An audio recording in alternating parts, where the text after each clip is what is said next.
So, welcome this morning. Really good to see people here today. And I think it's really good to have this evaluation marking a kind of part of the journey that we've been on within Brighton and Hove.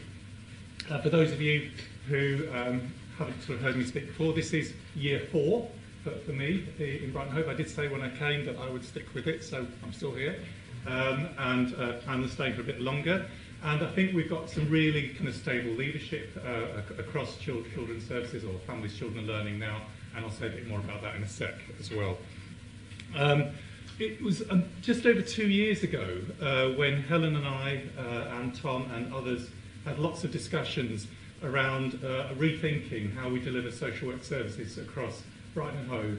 And certainly all of us, and that was my impression when I first came to the city, felt it wasn't quite right in terms of how we were doing that before, and lots of people told us it wasn't quite right as well, including some of you who told us it wasn't quite right. We were ready, I think, to move with a bit of a redesign just over 2 years ago, and then Ofsted came along, and so that led to a little bit of a delay before we started to do it. So I think it's about 20 or so months when the new model of practice was launched in October of 2015.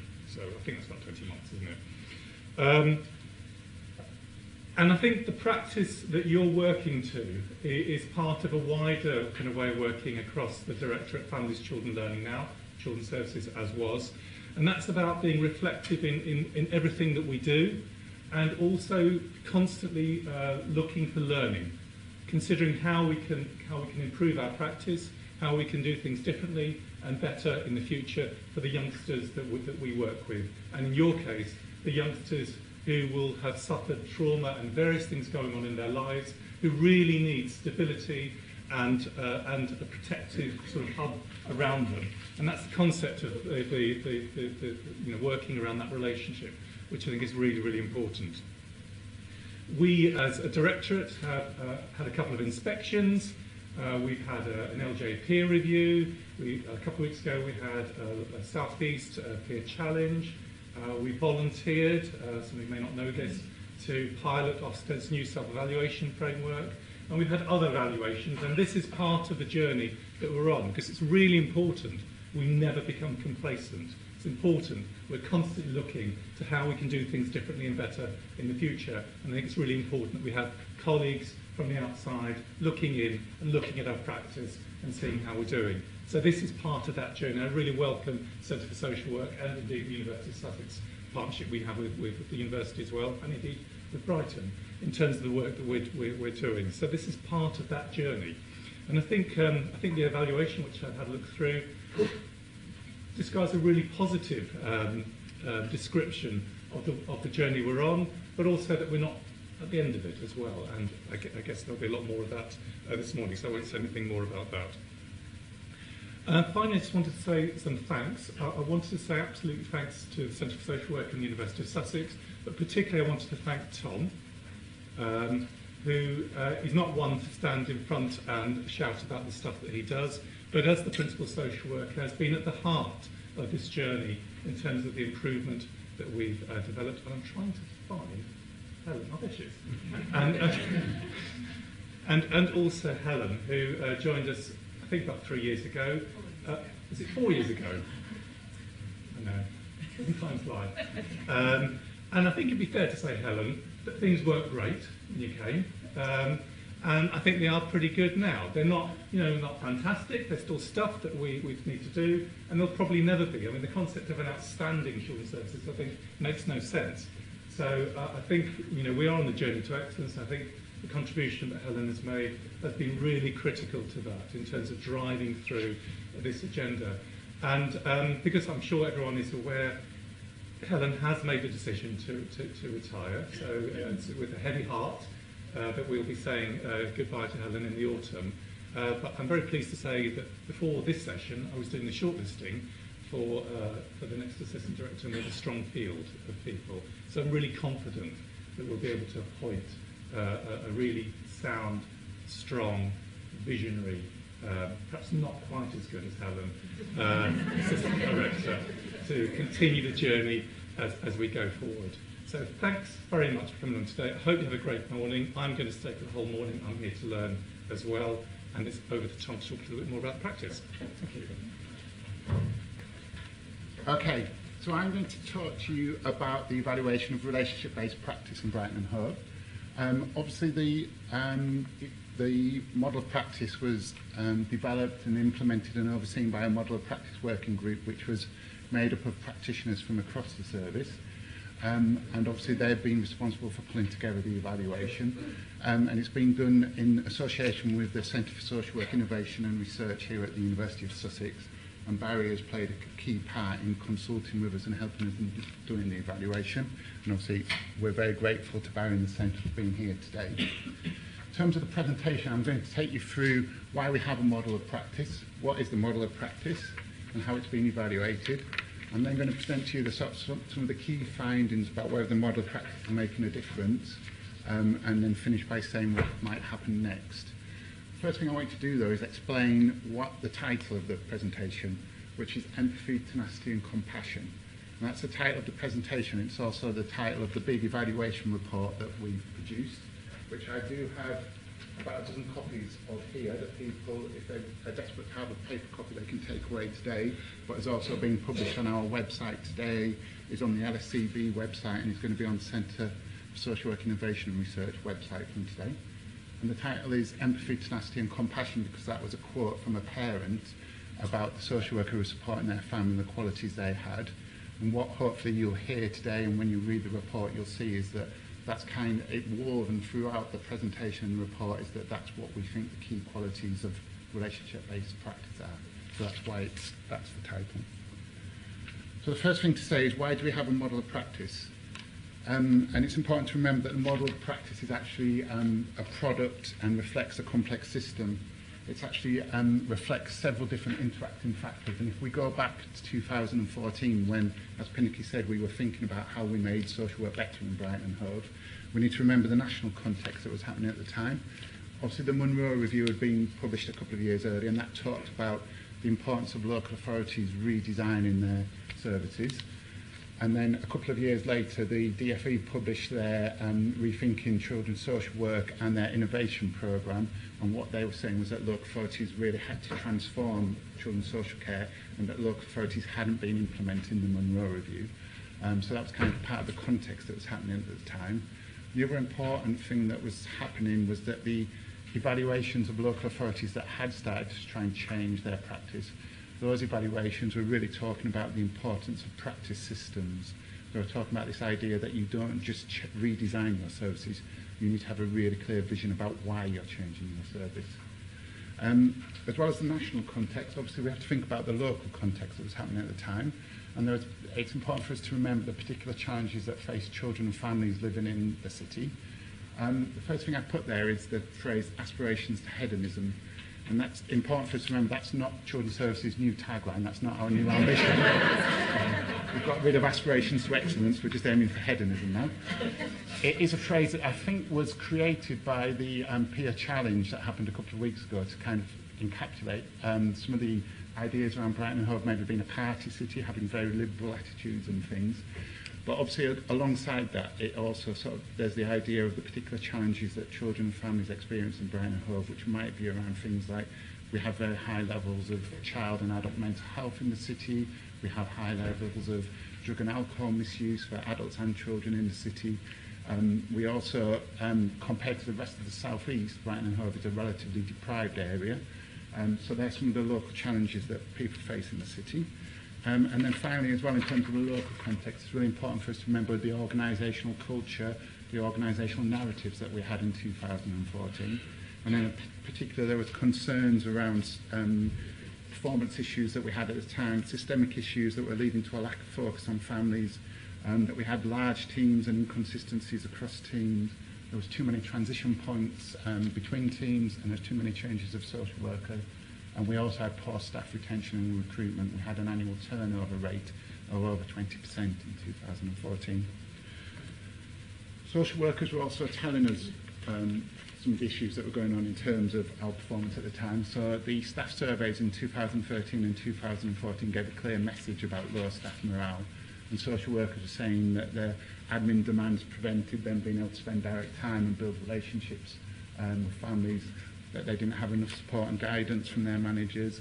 There was a lack of opportunity for them to develop expertise.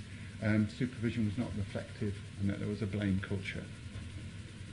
We also got feedback as part of our ongoing evaluation from children and families, and at the time that some of those issues that they were raising could be summarised as that we want social workers who understand us, we want social workers who see us regularly and build a relationship with us, we want honesty, reliability and consistency from social workers, and we don't want to have to change social workers. So having got that feedback and talked to our staff and set up an advisory group of young people, we wanted to think about what is our vision of what excellent social work would look like.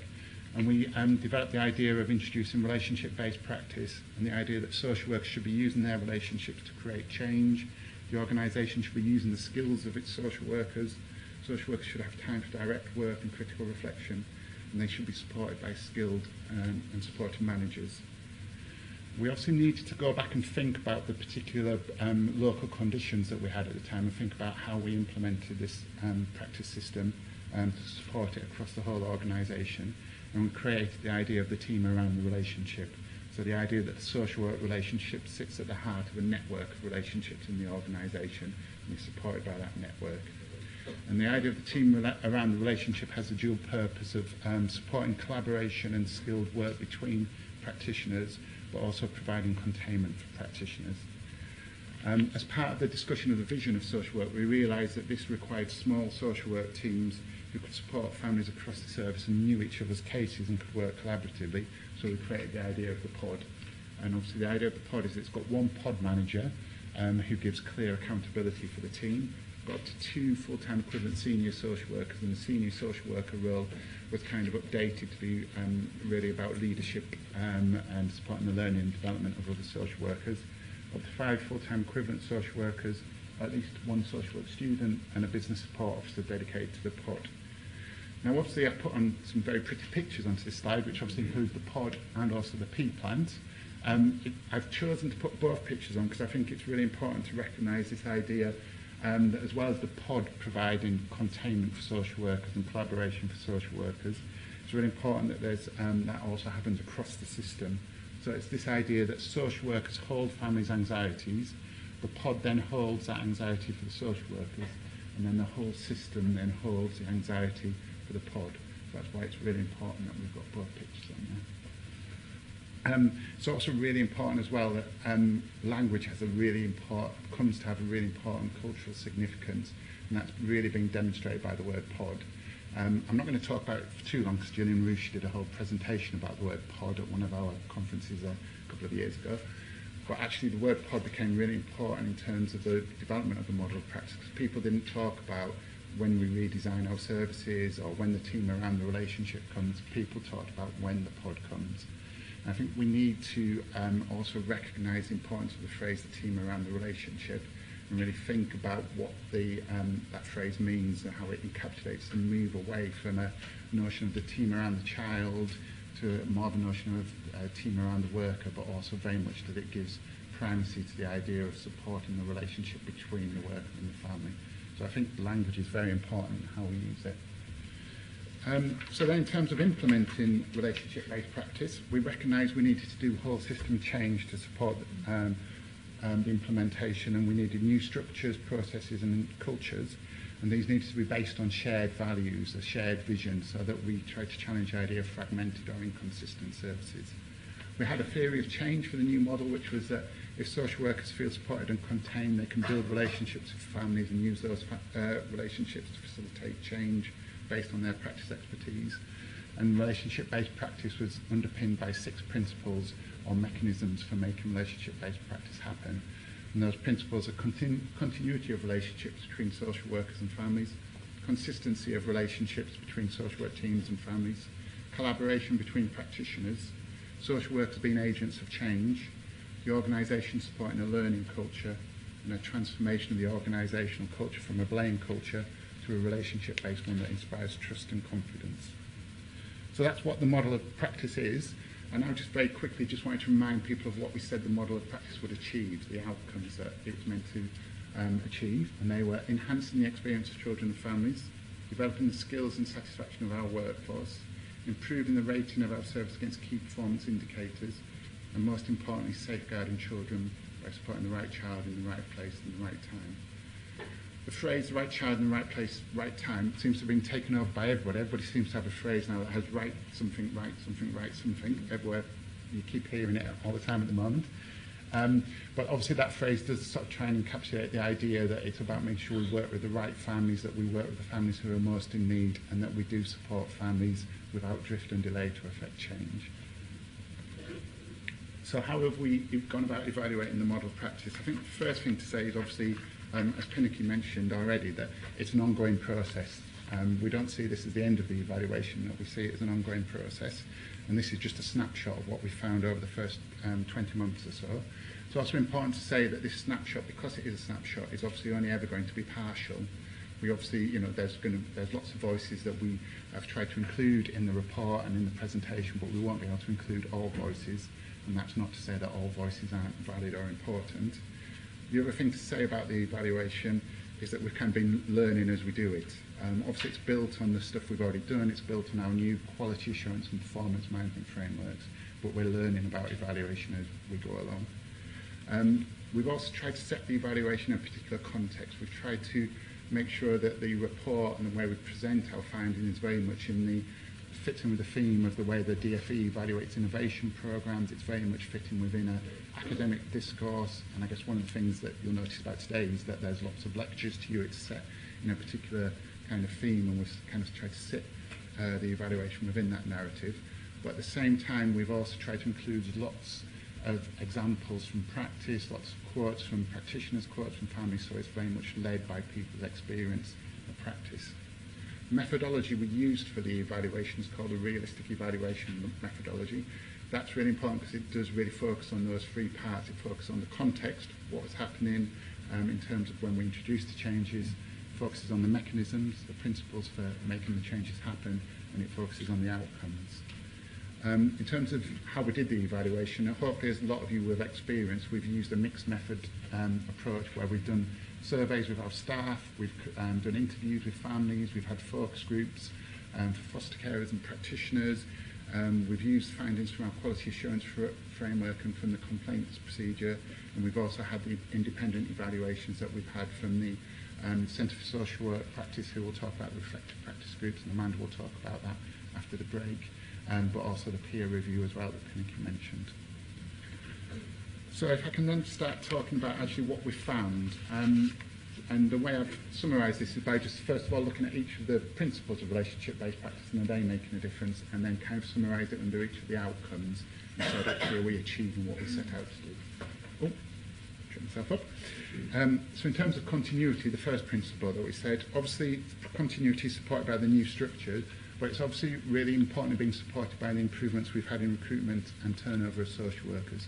So the turnover rate from social workers has decreased from over 20% to 14% since we introduced the model of practice. And when we introduced the model, we had over 20% agency social workers. And as of September, when the new cohort of ASWE start, we won't have any agency social workers in our teams. So that's a very significant change supporting continuity of social worker relationships.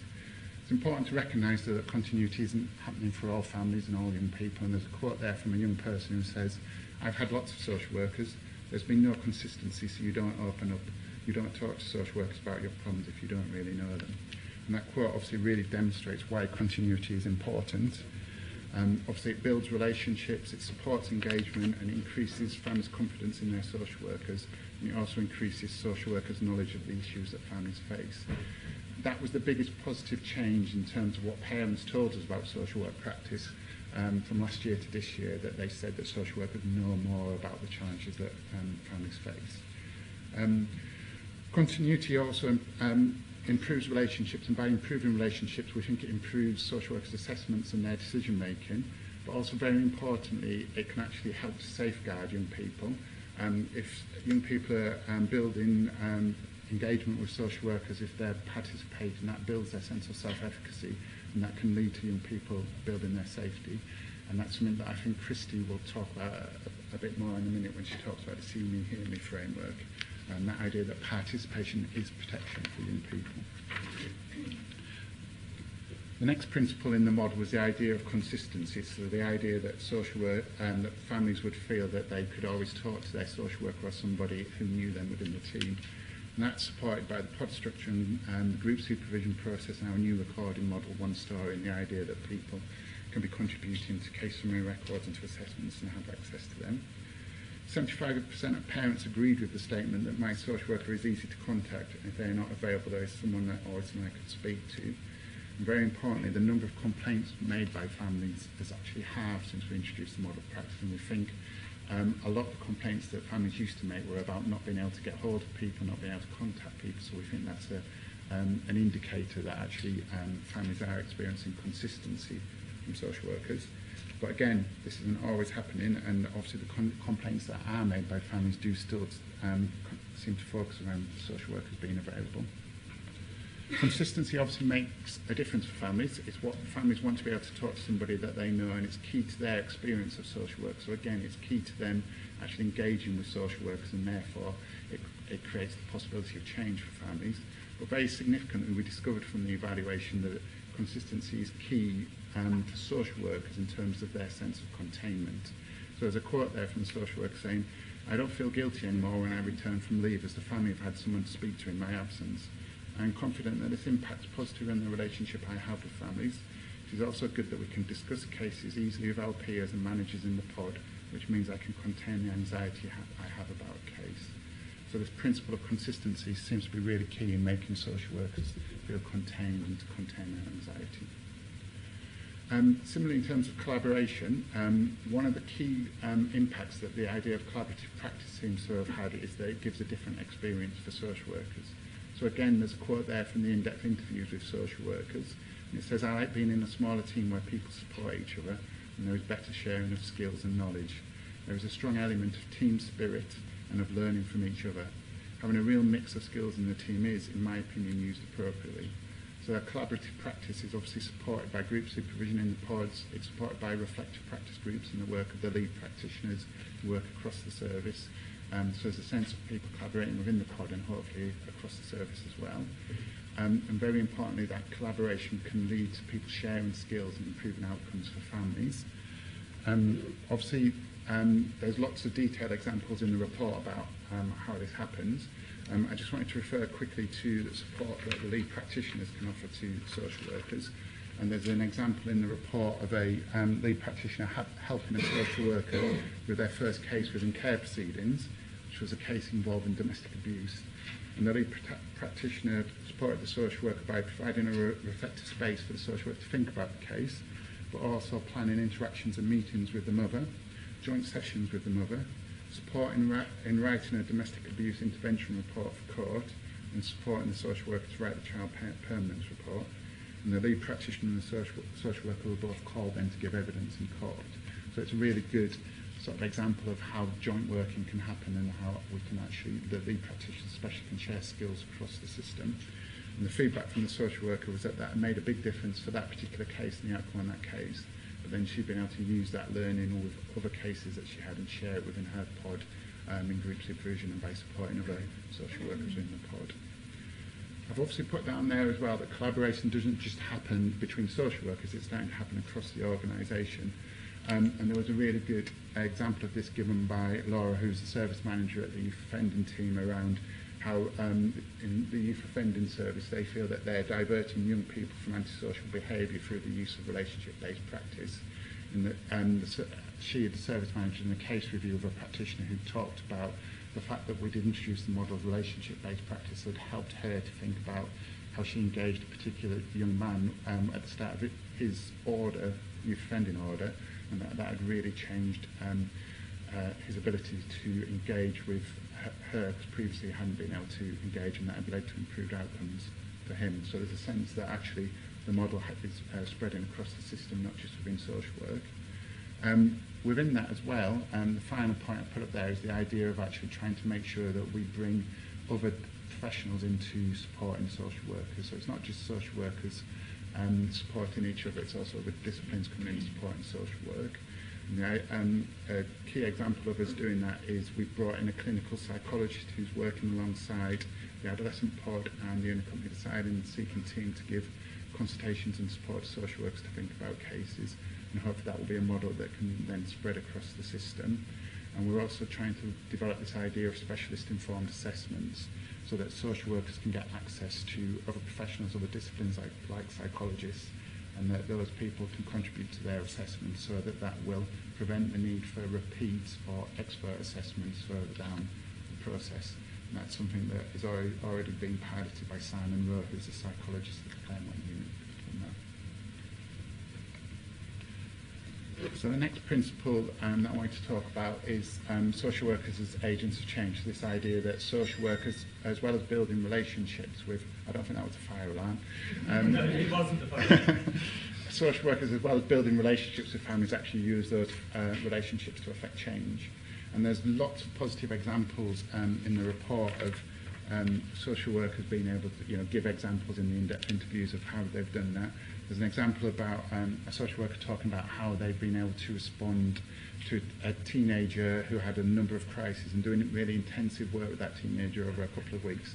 The social worker felt that that prevented the need for a secure placement. So there's examples of social workers using the model to actually really intervene and make a difference for young people. But parents as well have also identified in their interviews about how the qualities of empathy, tenacity and compassion aren't just important in themselves, but they've actually really made a difference in terms of engaging with young people and leading to change within the family. Reflective practice groups are one of the mechanisms that that we've put in place to support people to try and improve outcomes for families. It's really important when we think about reflective practice groups that actually we want them to make a difference for outcomes for families. And the way that they do that, there's a really good example in the report, which I don't know if Amanda will actually use later in her presentation, but there's a really good example about a social worker being able to think about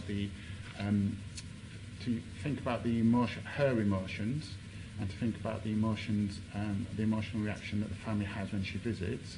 Think about that in a reflective practice group, change the way that she interacts with the family, and that then allows the family to engage with her, and that leads to better outcomes for the child, and the child being able to remain at home with the family. And it's a really good example of the concept of mentalisation, the concept of social workers thinking about their emotions and a family's emotion, and then using that to actually affect their practice and to affect change. Other mechanisms that are supporting social workers in terms of being agents of change, obviously again the lead practitioners who I've already mentioned, but also very importantly as well the new child protection conference model. We've got a new model which is very much about being inclusive of parents and being very focused on change for parents, so that's already beginning to make a difference and getting very positive feedback from practitioners and families. There's still a lot of challenges for social workers, we think, in terms of being agents of change.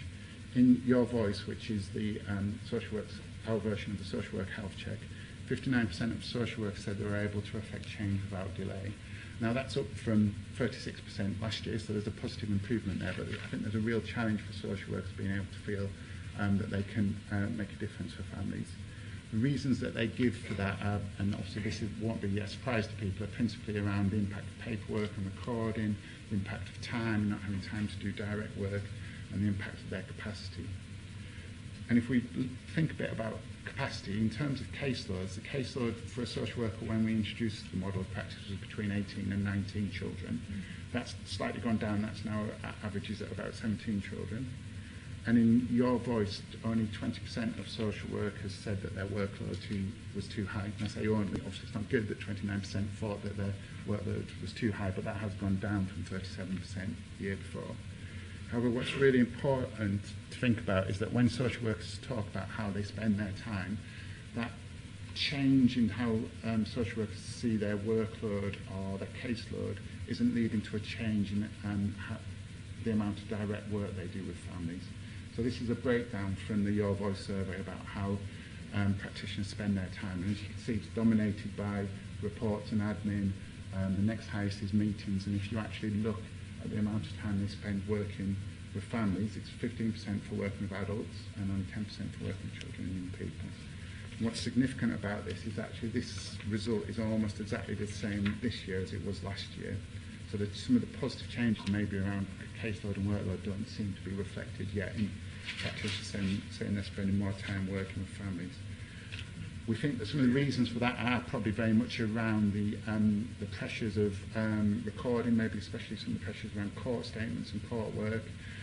We have obviously introduced one story, the new model of recording assessment, but that's been a gradual introduction. We've only just introduced the internal referral form that we think will make a big difference for social workers. We're only just piloting the new court statement template. So there's only been a gradual introduction. I think there's more that we could do to support that. Obviously, we are aware as well there's a big issue around technology still. We're still using Care First, which has lots of challenges. Social workers aren't using smartphones and having lots of laptops and things, so there's still lots of issues and challenges there in terms of helping social workers spend more time doing direct work.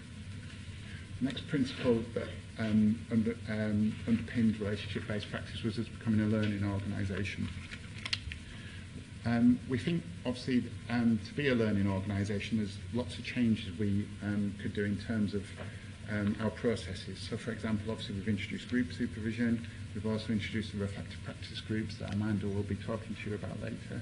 But we've also introduced a new senior social work role, which is, as I said earlier, very much focused on the learning and development of other social workers.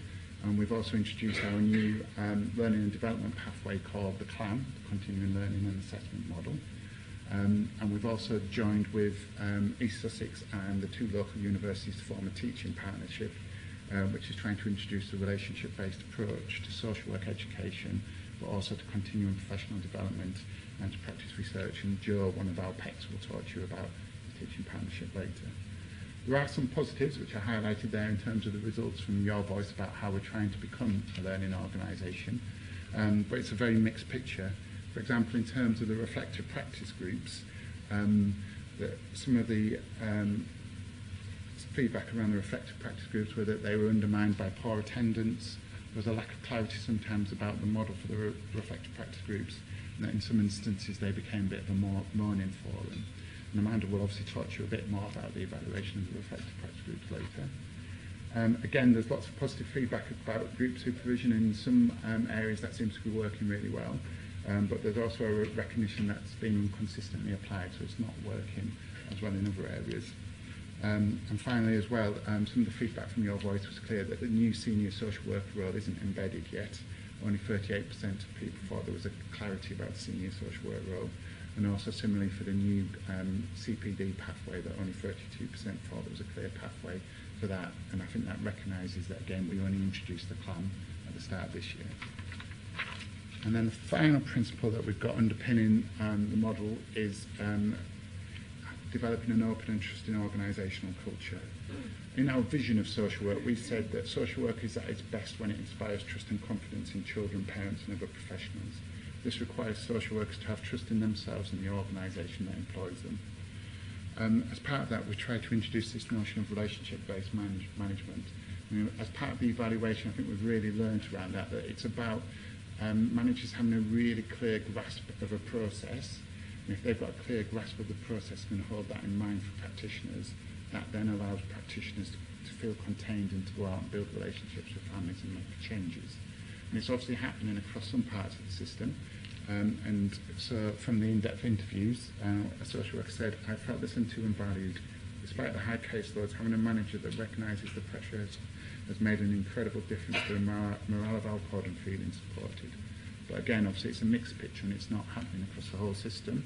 So one social worker talked about their manager being completely overwhelmed and unable to provide meaningful support in in-depth interviews. We also talked about part of developing this open and trusting organisational culture being that we wanted to develop relationship-based leadership. And again, there's positive examples of us trying to develop that sort of system, and practitioners have recognised some of the positive examples of that. For example, in terms of talking about reflective practice groups, some staff members have talked about recognising that this is quite a unique and significant commitment by the organisation to try and bring reflection and the case discussion model actually genuinely into the organisation and owned by the organisation. But again, the responses to the Your Voice survey highlight the difficulties we've got embedding this across the service. And some of that is highlighted by the questions around the senior leadership team, some of the challenges that highlights. I think particularly this highlights the challenge. If we go back to think about the local context, the sort of organisational context in 2014, and thinking about the fact that it's going to take a long time to change our organisational culture, that it's a long journey to really make people feel that they're part of an open and trusting organisational culture. Can you hear me okay? Yeah? Okay. So in terms of the examples of those challenges as well, the in-depth interviews did give some examples of those challenges. One is, which again won't be a surprise to people, was the political reality. So practitioners talked about actually that it feels that we're more open, we have a more flexible culture, but then at certain points things get closed down because of, for example, maybe issues around budgets and finances, that they feel that maybe at those points the sort of flexibility and openness gets closed down because of the impact of those imperatives. Another example was around senior management giving very positive messages about the model. Maybe the principal social worker might own some of those very positive messages, but actually that then sometimes closes down discussion around actually some of the more challenging aspects of the model. Actually, if you're saying actually we've got a new model, everything is very positive, that people then don't feel confident to say, well actually I'm really struggling with this, or in our team that bit's really struggling. So that's been a very important lesson in terms of the evaluation. I now want to move on and talk about whether the model of practice is achieving the outcomes that we identified for it, those 4 outcomes that were on the diagram at the beginning. But first of all, I'll put a little summary there about whether the model is achieving the outcomes that it said, which is yes, but. And I think the but is really important because actually there's lots of positive findings from both the qualitative and the quantitative data that you can have a look at in the report. But the picture is mixed and there's inconsistencies across the system. And the experiences of staff who don't have such a positive experience are just as valid and just as important as others. I think just going back to what I was saying in the last slide, it's really important that the varied voices that, of our practitioners, of our families, are recognised, obviously in the presentation and in the report. And obviously it's really important that we don't just hear them, but also we try and act on them and think about what those voices are saying to us. Obviously there's examples as we've been doing the evaluation that we've been learning and changing as we go along. One very simple example of that is that pod managers were saying as part of the feedback from their effective practice groups, they didn't have a chance to meet as a group and to share discussion around cases and thresholds and things, and so we set up a pod managers forum to support them with that. We also obviously have heard around group supervision and some of the challenges around group supervision. So obviously we're trying very much to support group supervision across the system and to support group supervision in some of the areas where we might need more support. So now I just want to quickly go through each of the outcomes and just say a bit about how we're doing in terms of achieving it. So first of all, in terms of the experience of families, families are generally positive about their social workers, and there's some quotes there to support it. It's hard in some ways to do a direct comparison about families' experience before the model of practice and after the model of practice, because obviously our evaluation and our feedback has become much more robust since we've had the model of practice. But a good proxy indicator for families' experience, we think, is the number of complaints for families. And you can see there that those complaints made by families has halved since the introduction of the model of practice. The next outcome that we identified is, has the experience of staff improved? And there's a quote there from the peer review which says, relationship-based practice is known and understood throughout the organisation. More staff welcomed and valued the opportunity to develop positive relationships. And in terms of your voice, the social work survey, the results for whether staff felt safe and supported this year were 79%, which is up from 64% the previous year. And also the consultants who completed that survey said they were really shocked at how positive that response was, that for a social care organisation to be getting that sort of response, especially at a time of austerity, they thought was really surprising. A quote from the social worker during the in-depth interviews was that the blame culture which existed before is gone and it feels much more comfortable. And triangulation from the social work interviews suggests that the positive results are linked to practitioners feeling trusted to make decisions and support and guidance from their managers and colleagues. So there's a sense of that containment starting to be in place for practitioners. The next outcome we talked about is the model improving performance against key performance indicators. And if we look at some of the key performance indicators, they do generally seem to show a decrease, though there's obviously been ups and downs. The first one there is the total open clients we're working with, and you can see that since the introduction of the model, that's decreased by approximately 5%, so the total open clients that we're working with. The next graph we've got up there is the children subject to a child protection plan. Obviously this is really important because this is the number of children who are considered to be at risk of significant harm in the city, and that's gone down by 10% since the introduction of the model of practice. And then finally, the number of children who are in our care. The red line is the number of children in our care, and that excludes the children in care for respite, planned short breaks, and it also doesn't include the number of unaccompanied asylum-seeking children. Obviously, we don't have much control over the number of unaccompanied asylum-seeking children we work with, and that's been a particular factor over the last couple of years. But again, you can see that the general pattern is there a decrease, and that's again around the 10% figure. It's important to say, though, that while obviously there has been the decrease in these numbers, that we're still above average in terms of the numbers of children that we're working with. And that's above average if we consider the national average, the English average, but it's also above average if we consider our statistical neighbours, and also if we consider our contextual neighbours. Our contextual neighbours are the local authorities who have similar challenges to we do, some of those challenges I mentioned at the beginning, and that's the purple line on that graph. And you can see that we're getting much closer to that, but that we are still slightly above it. And that might make us think about the phrase, the right child in the right place and the right time. Are we getting that right? Could we be doing something better? Are things getting better, but we're not quite there yet? I mean, those are things that we need to think about in terms of these figures. The final outcome that we talked about when we were developing the model practice was actually that we wanted the model to help improve the safeguarding of children by building safe and stable family lives for families. These figures, these are sort of proxy indicators, you know, the number of children that are subject to a child protection plan, the number of children that are in our care. They're only proxy indicators of that, but they do suggest that the model of practice is creating safety and stability for families in the city. And there's many examples, obviously from the presentation, but also in the report, about how that's happening. So in summary, the team around the relationship does seem to provide the potential to make a difference for children and families. And the key messages from the first 20 months are, in general, that families have a better experience of social work. Social workers feel more supported, more able to make a difference for families. Relationship-based practice appears to be supporting safe and stable family lives for children. And the model practice seems to have decreased the demand for higher-level social work interventions. So what next? Very importantly, the what next doesn't start with we're going to do a new restructure or a new service redesign. Be a relief, hopefully. And Pinnacle is very clear. I think it's fair to say Pinnacle, the new assistant director, isn't going to come in with and do a new redesign. Key message is obviously to keep going, to try and have make sure we can sustain the model, that we try and embed the model. But at the same time as well, we need to think about actually we need to give practitioners and families a bit of stability. There's a really nice quote there from a pod manager from the in-depth interviews, that we need to be careful that people are not just experiencing things that are constantly changing, wave after wave of change. We need to give people time to adjust.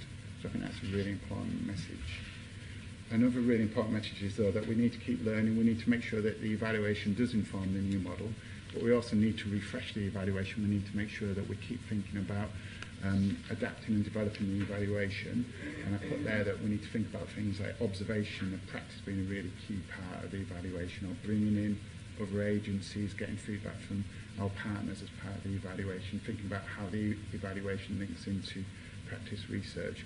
And we've talked about maybe developing an evaluation Mark II or a model of practice Mark II, which might, I've got a completely random picture there of a car, but people might realise that I was a teenager in the 1980s, so all my boy racing friends had Ford Escort Mark II, so that's the link, it's Mark II. And then as a final point, I just want to say, obviously, as I mentioned earlier, we are obviously already trying to implement some of the learning from the evaluation. One of the things we want to do is to try and really develop the idea of this specialist informed assessments for social workers, and to support social workers to do that with families from when they first enter the social work system. We developed an innovation bid to try and get support to do that, and we found out last week that we were unsuccessful in that bid. but we're still very keen that we use those ideas and try and implement those ideas in some way. The other key bit of learning, we really want to try and think about how we develop the organisation as a resilient organisation, and some of that will be carrying on working with the Centre for Social Work Practice around reflective practice groups, but also about across the organisation generally how we can build resilience. The final slide is about what does this mean to you? And I've put there a quote from a young person about what their social worker means to them. In the old model, the young person would not have had the same social worker throughout their journey. What the young person says about their social worker is that she's been my social worker for roughly 3 years, and all this time she's been consistent and always here for me. Without her, things would have been completely different for me. She has faith in me, and even in my darkest times, she still believes in me, and that helps a lot. We started this project, and if you've seen me present on this is the slide we often start with to kind of say that the research project, when we were awarded the funding from the Office of the Children's Commissioner now probably around 3 years ago, was a very interesting time in thinking about CSE, and in some ways it was unanticipated. We got this funding, and the project was beginning to become underway when the sort of scandal in Rotherham broke, and all of a sudden everyone was talking about this issue in this sort of kind of a panicked and unhelpful way. And it became, again, that the first quote there always to me as a practitioner, having worked with sexually exploited young people for many years back in the States, it felt most unhelpful, because I thought, if you were new to this and you learned that it was indescribably awful, how could you ever ask a question about it? Like, how could you ever engage with a young person for whom you were told their experience was so horrific that it couldn't even be described? Where would you start? So we certainly started with that. And then with this framework that came out of the OCC's inquiry into groups and gangs, and they had a sort of long and interesting report, and then developed this sort of way of thinking about practice that was they conceived kind of end to end. This was how a system could configure itself around these principles that would be child-centered and kind of focused on children's rights, and that this is kind of what you would do. So if you've seen this presentation, you've certainly seen that before, and perhaps in other contexts.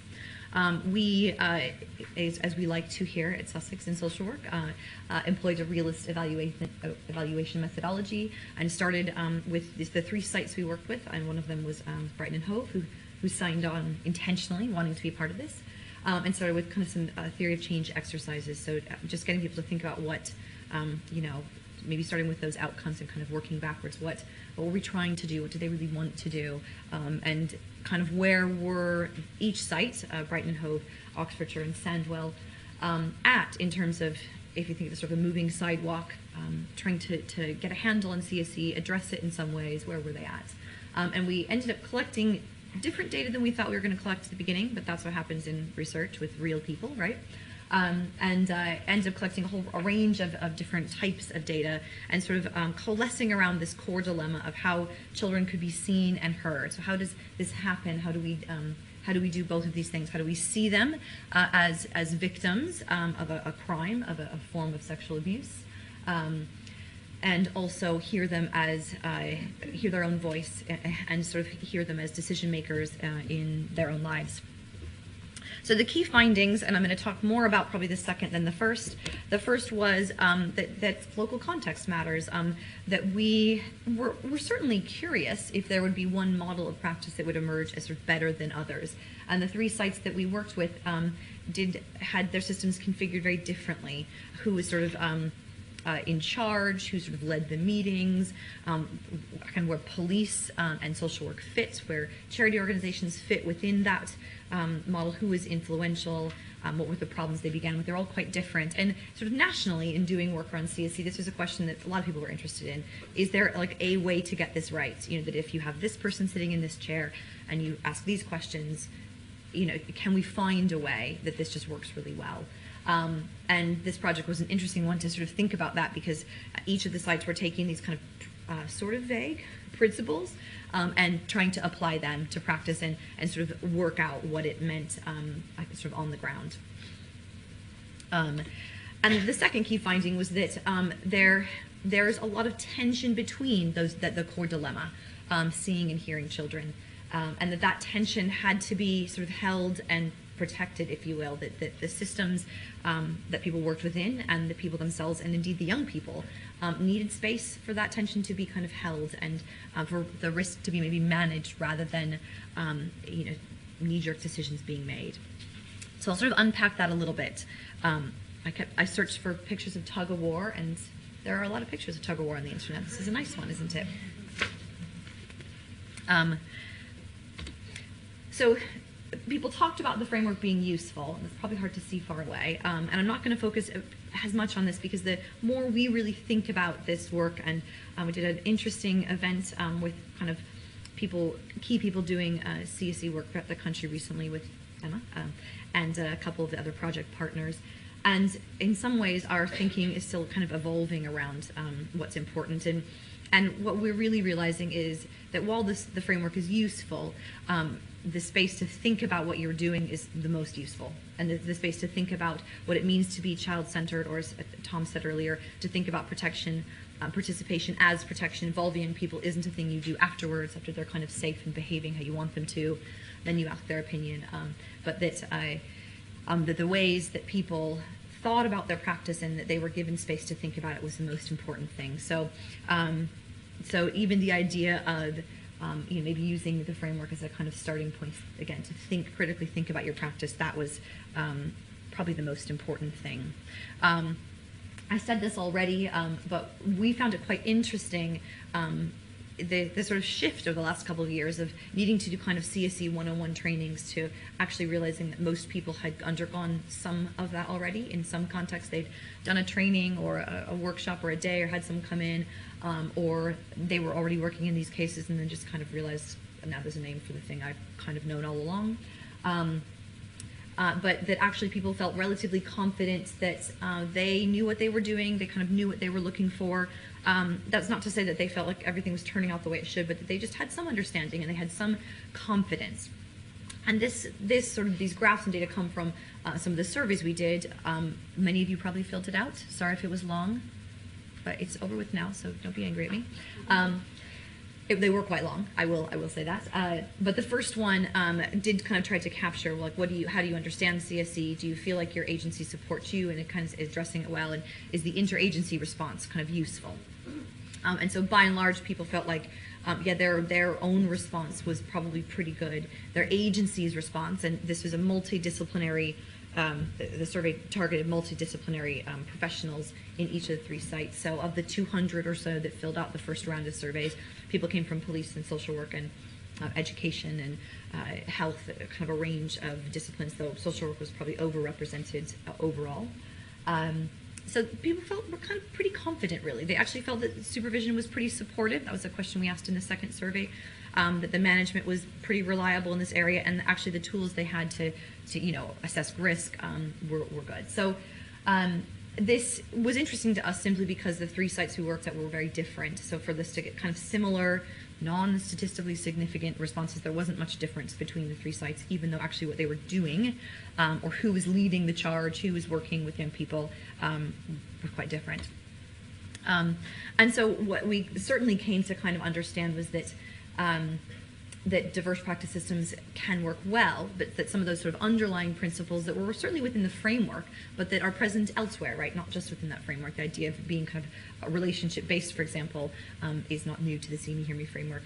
You were already on that journey anyway. But one of the things that was really interesting in a couple of the sites was that young people's kind of voices came through the most, and that there was a process of embedding their sort of consultation. That happened when senior managers or lead managers had some kind of direct role in engagement. So there was an interesting example of in Sandwell, someone who's quite senior doing kind of working directly with young people to involve them in MACE meetings, and she was the one kind of like running back between rooms and asking in person what they wanted. It was a watershed moment for them, really, because all of a sudden she had to sort of do that direct work that was quite difficult. So in some ways, that whoever that is and however that works, that there's a really clear kind of information sharing mechanism. There's a small gap between who young people are telling things to and their experiences kind of moving into higher up in the system. But we also found these kind of key things as being quite necessary. Services that are co-located. Now, in some areas like Brighton, which is everything sort of cramped together, it's a little bit easier to do that just because space-wise. In a rural environment, that would maybe make not as much sense. Or might become setting up for failure to say you have to be co-located if that's very difficult. That it certainly had to be relationship-based, that there had to be some specialist knowledge, and you know, what that looked like. It didn't have to just be a specialist, but there had to be some real kind of interest in knowledge development, low caseloads, relatively low caseloads, good supervision. There was a kind of a message overall that this is intensive work, that this is just not something you solve and that you just kind of fix. We certainly found in this, and a lot of this came from sitting in sort of meetings and sort of just observing people's conversations about their work.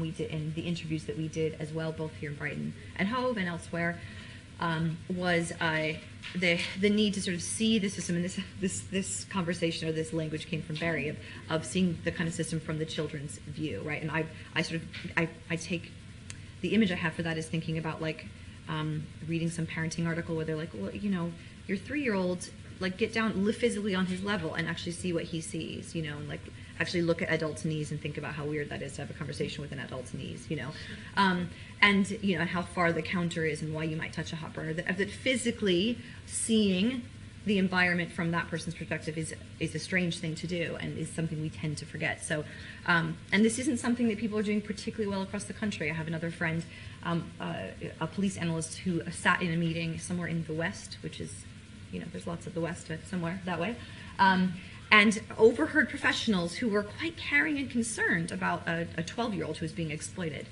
and saying, and talking about who she needed to meet with. And then saying, well, I think she's going to get confused, so we should put a schedule together so that she can get it right. And this sort of outsider listening to that thinking, oh my goodness, where have we lost the plot here? A 12-year-old should not have to have a schedule to keep all of their meetings in order. When you're 12, you don't know what you're doing. Like, you forget your lunch still, right? And your mom has to kind of, you know, you don't need to know when your dentist appointment is. Someone just picks you up and takes you there. So that's so far removed from a young person's experience. We did a couple of interviews with girls in Sandwell, and this quote kind of always really sticks with me. And you may have heard this before in a presentation on the project, but every time it feels very kind of poignant and important. She was very frustrated with the social workers and the people in her life, and she said what they're not doing right, or what they haven't done so far for her, is they need to just start looking at it from our point of view instead of just doing it all the professionals' way. What are we interested in? They never look at it from where we are coming from. They just do it from their jobs coming from. But this isn't helping us, is it? But they don't understand. I have things I want to do. And she just felt very lost like she felt very one-dimensional, that she was sort of only a risk of CSE. And she played that role well and quite loudly, but that she had sort of other facets of her humanity that were quite lost in just trying to keep her safe. So I think she was someone that really needed everything to be sort of rolled back, and such sort of relational approach to be prioritized. And I think professionals were able to, in the survey responses and the interviews, in some ways say that they knew this, that many people, not everybody, but many people really did understand that, and they understood by and large that it takes like time, you know, it takes time to do this, both time over time, right? A specialist, someone from a charity worker said, you know, sometimes it's 6 months, right? It just takes a really long time, but it also takes sort of intensive kind of deep time that you need to be able to kind of show up when they're ready to talk, that you need to just sort of be present. And that you need to kind of get to know them and engage in a lot of those kind of relationship-based practice skills, really. So even though we came at it with this sort of CSE focus, it was really lovely, particularly in Brighton and Hove, to kind of see this sort of aims kind of come together, if you will, that a lot of the goals of relationship-based practice were actually what were necessary, I guess, in addressing CSE well. One of the things that certainly arose from this, and I'm just sort of putting this up here for you to think about, but is something that we're sort of turning over, if you will, still, was this question about kind of engaging wider social environments. In the first survey, we asked about, you know, what are the CSE indicators in kind of behavioral indicators. So just to kind of see what people said, what did they think they were supposed to look for, and what were they seeing, and then indicators of risk around CSE and social and family environments. And what was very interesting was, and sort of surprising, was that most of the people across all professions actually had a very difficult time writing about risk in a way that didn't locate it within the young person. So if you look at that sort of column there, this is a question about social and family environments. This is about risk outside the young person. And the responses, those responses obviously are examples, but by and large locate the risk in the young person. So even older boyfriend, the language would be young person has an older boyfriend. Young person is befriending older peers. In a dynamic where there's a 14-year-old and a 37-year-old, it would make more sense to say the 37-year-old is befriending the 14-year-old, right? That way of thinking about that friendship locates the risk and the kind of power outside of that young person, rather than saying this is a kid who's just, because teenagers are not that particularly fun to be friends with, so that would be the problem. I was certainly not fun to be friends with, I'm sure.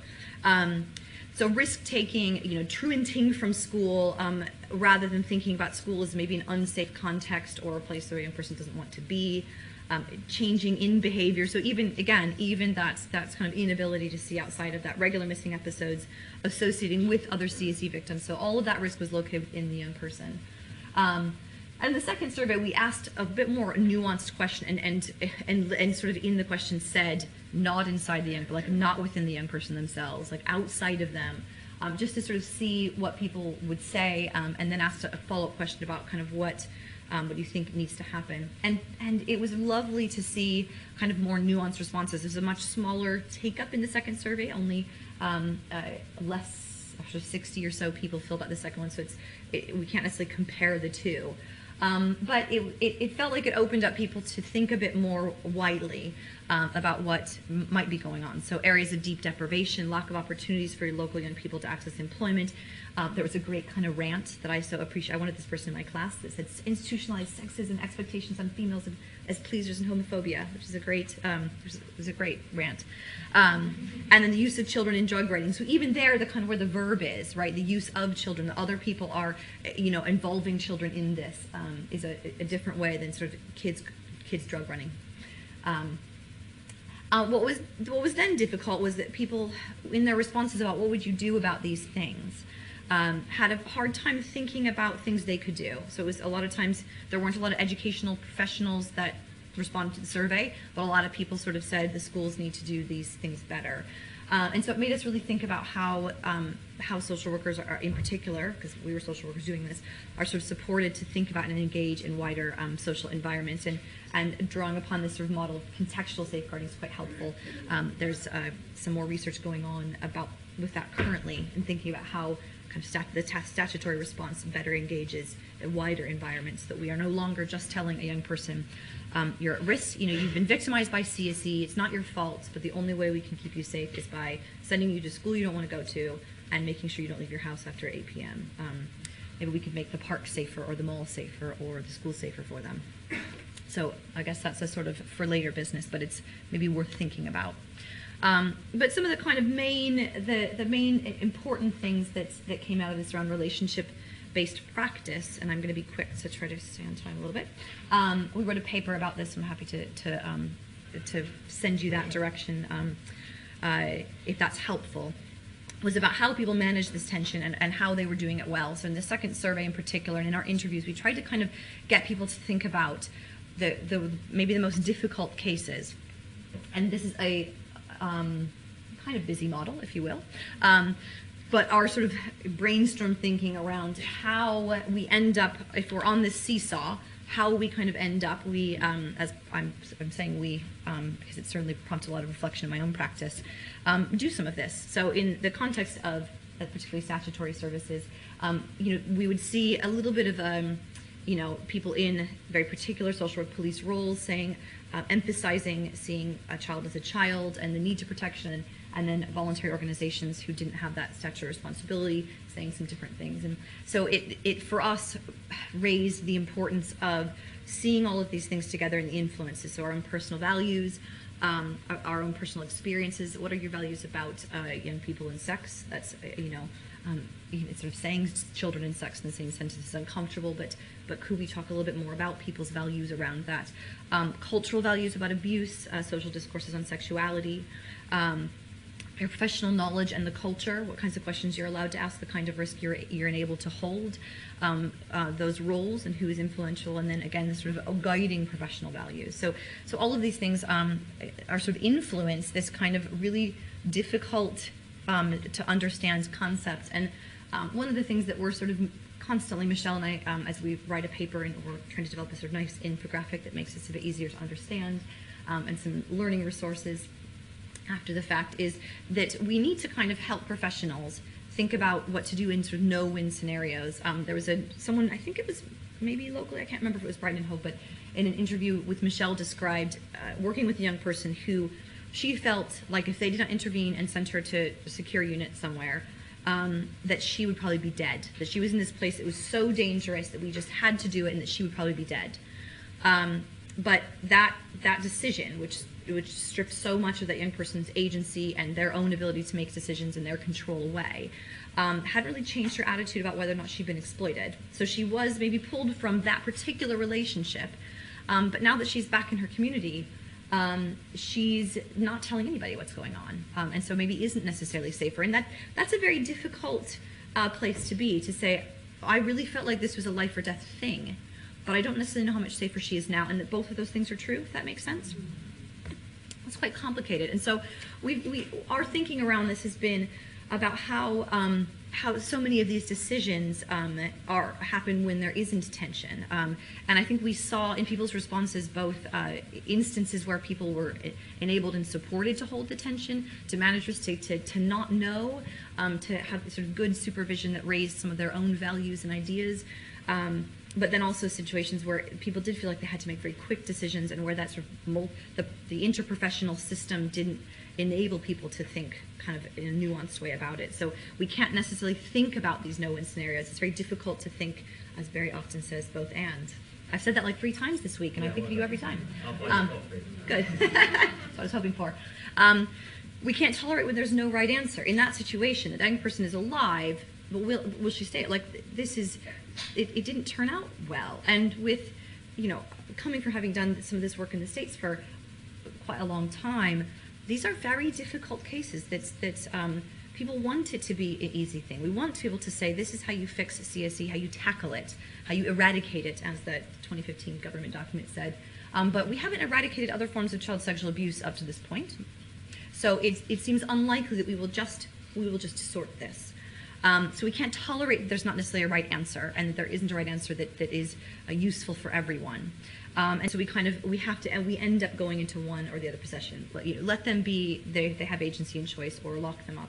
That's the one we keep them safe. So we end up in that place, and when we can't tolerate that sort of double think, then young people lose trust. The parents might lose trust in the system, and then the professional system can, in some ways, mirror an exploitative experience, where we are telling the young person sort of where to go and how to dress and who to talk to and how to talk, and who can or can't be trusted.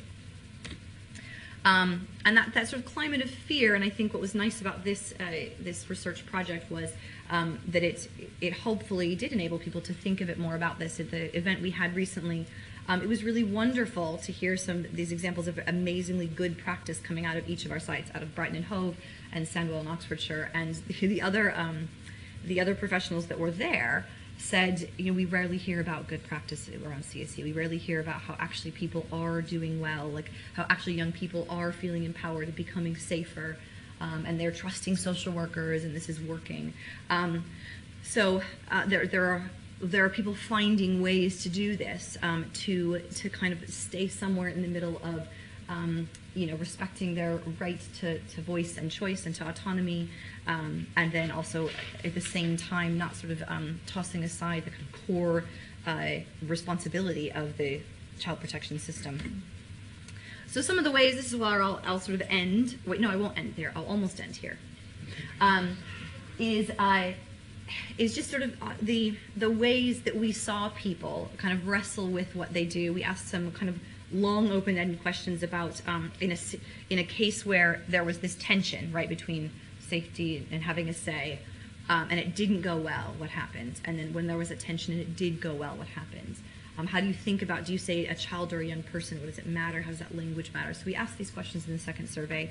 And what we're kind of coming up with is that people are managing and dealing with these no-win scenarios in a number of different ways. But they're doing things like having this sort of conceptual understanding of integrating that seeing and hearing. So actually trying to think about the both and just spending a little bit of time sort of thinking, really, because it's not particularly an easy concept to sort of fit in your head. They have an ethical commitment to both protection and voice, so that there's this sense that maybe I'm doing the protection work and someone else is enabling them to have that voice. Neither one is necessarily more important than the other, and I have an ethical commitment to both.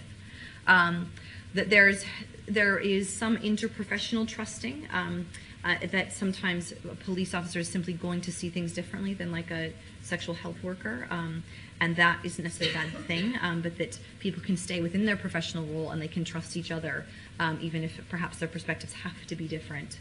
That their organization contains some anxiety, so people would talk about in the really good cases across all three sites, how they were kind of able to just talk about not knowing what to do, and they were able to get good support from their managers and other people, and that their kind of emotional response to this being difficult work was validated.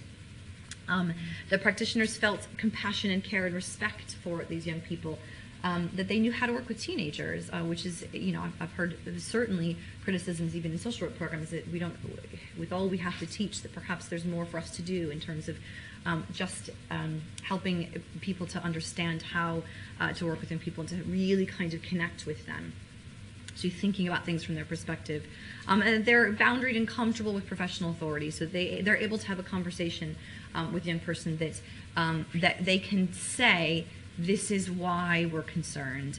I get that you're not. Can we find a way to talk about this? And there were some really great examples in the research. I don't have enough time for good quotes at this point, but of people doing that, of saying, this is how I had this difficult conversation with a young person, and because I had a relationship with them, they could manage it. The things that built trust and the things that got professionals to that place were relationship-based practice skills, a child-centered facilitating environment, this ethically grounded approach, a commitment to, again, respecting both of those competing rights, and then skilled and knowledgeable about CSE. So I think, for time's sake, I'm just going to kind of focus on this bit, because it seems most relevant here today. And we got this from the responses in the first survey. Again, if you filled it out, you remember this, or perhaps you've blocked it, which is fine, I understand. And we asked people, how do you know that a child trusts you? How do you build trust with a young person or a child, and how do you know that that's working, that you can do this well? What sort of signs tell you that this is working, and what do you need? Plus a couple of questions, and then what we did was sort of mapped people's open-ended responses along a kind of model of communicating with children and young people that Michelle developed. So these domains are kind of from her model, and we sort of looked at the responses across the 204 professionals and said, what are people talking about here? And by and large, people talked about that relationship-based practice with young people who are being sexually exploited is about it's about a good rapport, which is not rocket science.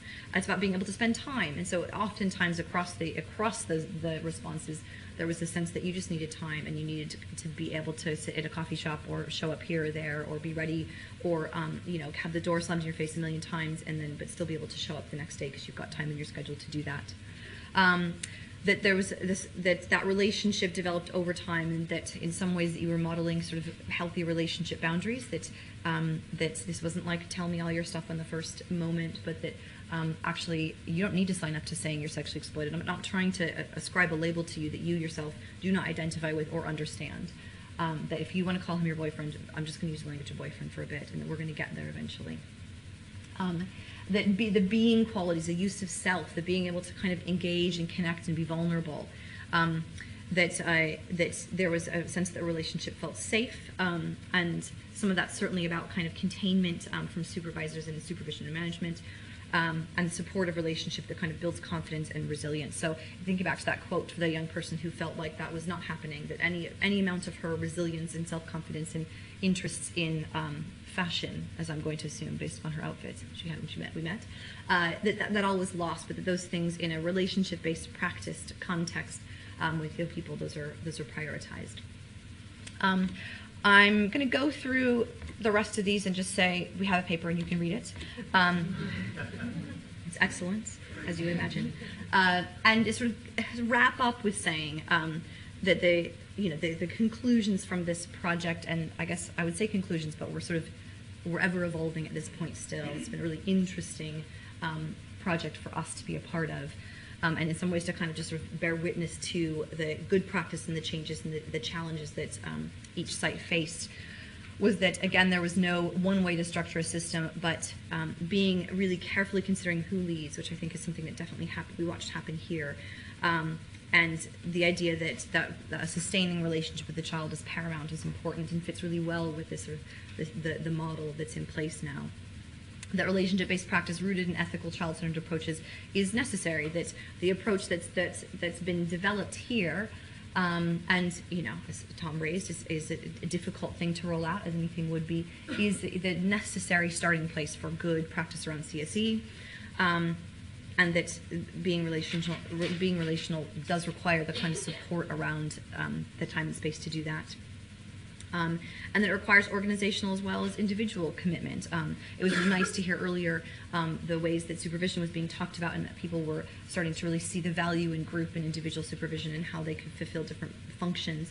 And I think that was certainly aligns with the finding we had in our project, that holding these sort of difficult concepts in our heads and being really uncomfortable in the process meant that you needed sort of safe and containing supervision to just do a bit of that work. So that is all I have to say. We have 4 pages of references because we're a university and that's what we do. What do I do now? Should I sit down and have questions? We give a break. Okay, we're now going to move on to the presentation from the Centre for Social Work Practice. The Centre, well, I won't say much because I'm sure they say something, but the Centre for Social Work Practice have been helping us to develop and implement our model of reflective practice groups. And I'd like to introduce Amanda Lees, who's a researcher from the University of Winchester, who's been working for the Centre doing the evaluation of the research, and Robin Kemp, who's the director of the Centre. So I'll hand over to you. Thank you. We're really happy to be here. Just to explain a little bit about the Centre for Social Work Practice, we are a very small charity with a very big ambition to promote relationship-based practice. So we were delighted to be a part of your Protect project and to take forward the reflective practice groups. Really thank everybody for contributing to Amanda's research. This will be available on the Brighton and Hove website and also our website, certainly by the end of this week. There have been a lot of final tweaks. And we would really value your feedback on that, because we see it as an ongoing piece of work. We funded this research because we really want to learn more, so your contributions are really, really helpful. And without further ado, I'm just going to hand over to Amanda and yeah, thanks Robin. Hi everybody. Okay, so what I'd like to do in the next half an hour or so is just to provide a really quite brief summary of the main findings that have been coming out from the reflective practice group evaluation. As Robin said, we've also produced a report which is really quite detailed, with lots of nitty-gritty in there. So really here I'm just going to be pulling out what we see as the main points from that. I'm going to be giving a really brief background and context to the evaluation, and then I'm going to go on and talk about what the data has suggested has been working really well for people from the Reflective Practice Group project. And then I'm going to go on and talk about some of the areas that the data suggests may be still areas for learning and development. And as I'm going through, I'm going to be trying to draw out what we've got from the different sources of data that we collected and try and give you a sense of whether we were getting the same messages from the various sources. I'm happy to say that I think we were, and this is a good thing in research terms. And as Robin said, at the end, we'd be really delighted to hear your comments and feedback, because we very much see that we've tried to gather, as Tom was saying, really lots of different voices for this project, and we feel strongly that yours should be in the mix. So really welcome feedback and discussion. So briefly, the background to me being here now is that Brighton and Hove commissioned the Centre for Social Work Practice to provide external facilitation for the reflective practice groups that formed a key arm of the wider service change that's been going on in Brighton and Hove. And alongside providing an external facilitator at various levels of the organisation, there was also a remit to provide some staff and organisational development for the authority, so that the capacity for reflective practice could be embedded on a longer term.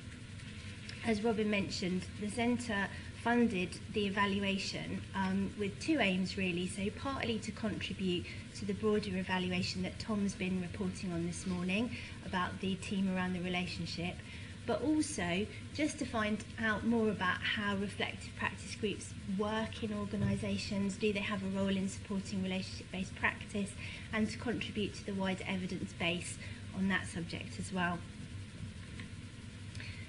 So, as you will know, the external facilitator in the first year of the project provided reflective practice groups for senior managers, pod managers, practice managers and lead practitioners, and also for the internal facilitators, for the group of people who were going to be facilitating groups internally, she offered some additional kind of training and support sessions alongside reflective practice groups. And then the internal facilitators in turn have facilitated their own reflective practice groups for social workers and non-social work practitioners across the organisation. So the evaluation has been guided by sort of 4 overarching questions, and these have related broadly to about 3 areas. So firstly, well, not necessarily in order of importance, but question 1 was to do with what actually happens in the context of reflective practice groups. What are the processes and dynamics that we can see happening, and what are the effects of those for the people that are involved? Because that seemed to be an area where there was less evidence in the existing literature. In the context of Brighton and Hove, how have people experienced taking part in reflective practice groups? You know, have they enjoyed it? What have they liked? What do they feel could have been better? And when we talk about participants there, we're talking broadly about everybody involved in the project, so not just the group members, but the people running the groups, people involved in sort of rolling them out and thinking about them in the first place. And then in terms of outcomes and impacts, well, what have they been? Has there been any? Firstly, a real interest in whether reflective practice groups can help practitioners to deal with the emotional impacts of their practice differently or better in their mind. And that doesn't necessarily have to be just frontline practice with children and families. It could be for managers, more sort of day-to-day managerial work. And then, again, what are the perceived changes in the way that people might do things, again, either with families or with colleagues, as a result of involvement in the reflective practice groups. So we used a mixed methods evaluation approach, combining quantitative data collection with qualitative data collection. I'll say a little bit more about that in a second. In terms of the questionnaire data, I get the impression that you guys have answered a lot of questionnaires recently, so here we were with some more. And we collected them at 3 time points, so roughly at the beginning of the reflective practice group project, when it was up and running, and most recently, approximately towards the end of the first 12 months of their operation.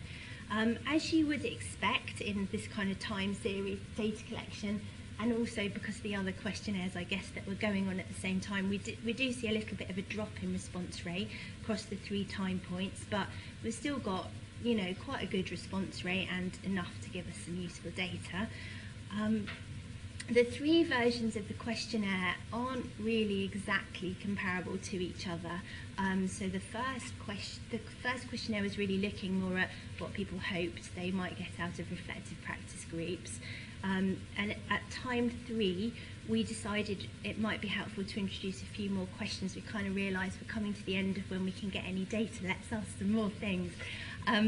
So in this presentation, I'm focusing on findings from the time 3 data collection. Also, just to say, at time 3, we did add in a question about job roles, so we thought it would be interesting to see how people were responding to questions according to their position in the organisational structure. And if you would like to see those, they are in the report, but they are a thing to be aware of when you look at that data is that some of the subgroupings, the number of respondents in the subgroups are quite low, so you know, that's just to be borne in mind when you're looking at those in the report. So it means that we couldn't do significant testing between the different job roles. In terms of qualitative data, I conducted observations of 6 reflective practice groups in progress, carried out 15 semi-structured interviews with a mix of people in different roles across the organisation, and there were 6 focus groups carried out. Some of those were carried out by the previous evaluator, and I came in and did a few myself at the end. In terms of analysis, we used just descriptive statistics for questionnaire data, thematic analysis for qualitative data, and something that I wanted to really pinpoint, which has felt really important in this project, which Tom again has already mentioned, is just in terms of rigour and reflexivity in the qualitative data. We were really aware of the range of views and perspectives in this project, so to try and be rigorous and reflexive in our own work and our own interpretations, we've been sharing the report with different people internally and the external facilitator, and again, you're part of that, so we'd very much welcome your reflections on the findings as well. Okay, so I thought I would start. A good lead-in probably to the findings is just the way that Andrew Cooper, who's not here today, but from the Centre for Social Work Practice, has kind of summed up the answer, which is remarkably similar actually to the way that Tom summed up his answer, which is there's no simple single answer to the question, did it work or not, but a broad brush answer might be, yes it did, but there's also much to learn about how we might better design, implement and evaluate in future. So, what has worked well? So this is going to go on to talk about outcomes now from the quantitative data and the qualitative data. I hope that you can see that all right. I know it's a very busy slide. Okay, so if any of you were kind enough to fill in this questionnaire, you'll remember that you were given a series of statements about reflective practice groups, and you were asked to rate how strongly you agreed or disagreed with these statements. And a mean scoring system was used so that if you agreed strongly, that was 4 on the scale. If you strongly disagreed, that was 1 on the scale. So perhaps the thing to say about this is the midpoint of that is 2.5, which I don't know if that's a bit counterintuitive, but that's the midpoint of the scale. And so anything where the mean score here is above 2.5, the statement is agreed with, and you can kind of see the strength of agreement. The most agreed with statements are at the top of the chart. So we can see that sort of the top 3 and 4 statements that have been really strongly agreed with are around RPGs have developed my ability to reflect on my work, provided other perspectives concerning my work, have helped me to manage the emotional impact of the work, strengthen my professional identity. So this is good news, right? This is good. This is kind of at the heart of the reflective practice group mission and aim, I guess. So a couple of the statements at the bottom there have been more disagreed with than agreed with, and they're around knowledge about different types of intervention to make with families, and improvement in skills in relationship-based work with families. Now, we don't know from this sort of snapshot what lies beneath that, and that could be something for further discussion. But it may be that that's not really what RPGs were designed to do, but that, you know, that's a question for further discussion. And this chart is the same statements, but it just shows it slightly differently. So you can see there the percentages of people that were agreeing and disagreeing with the statement. So you can see really nicely there, for example, that the top one, 85% of people, I think, were in agreement with that statement. So that just shows it slightly differently. That's quite a nice representation.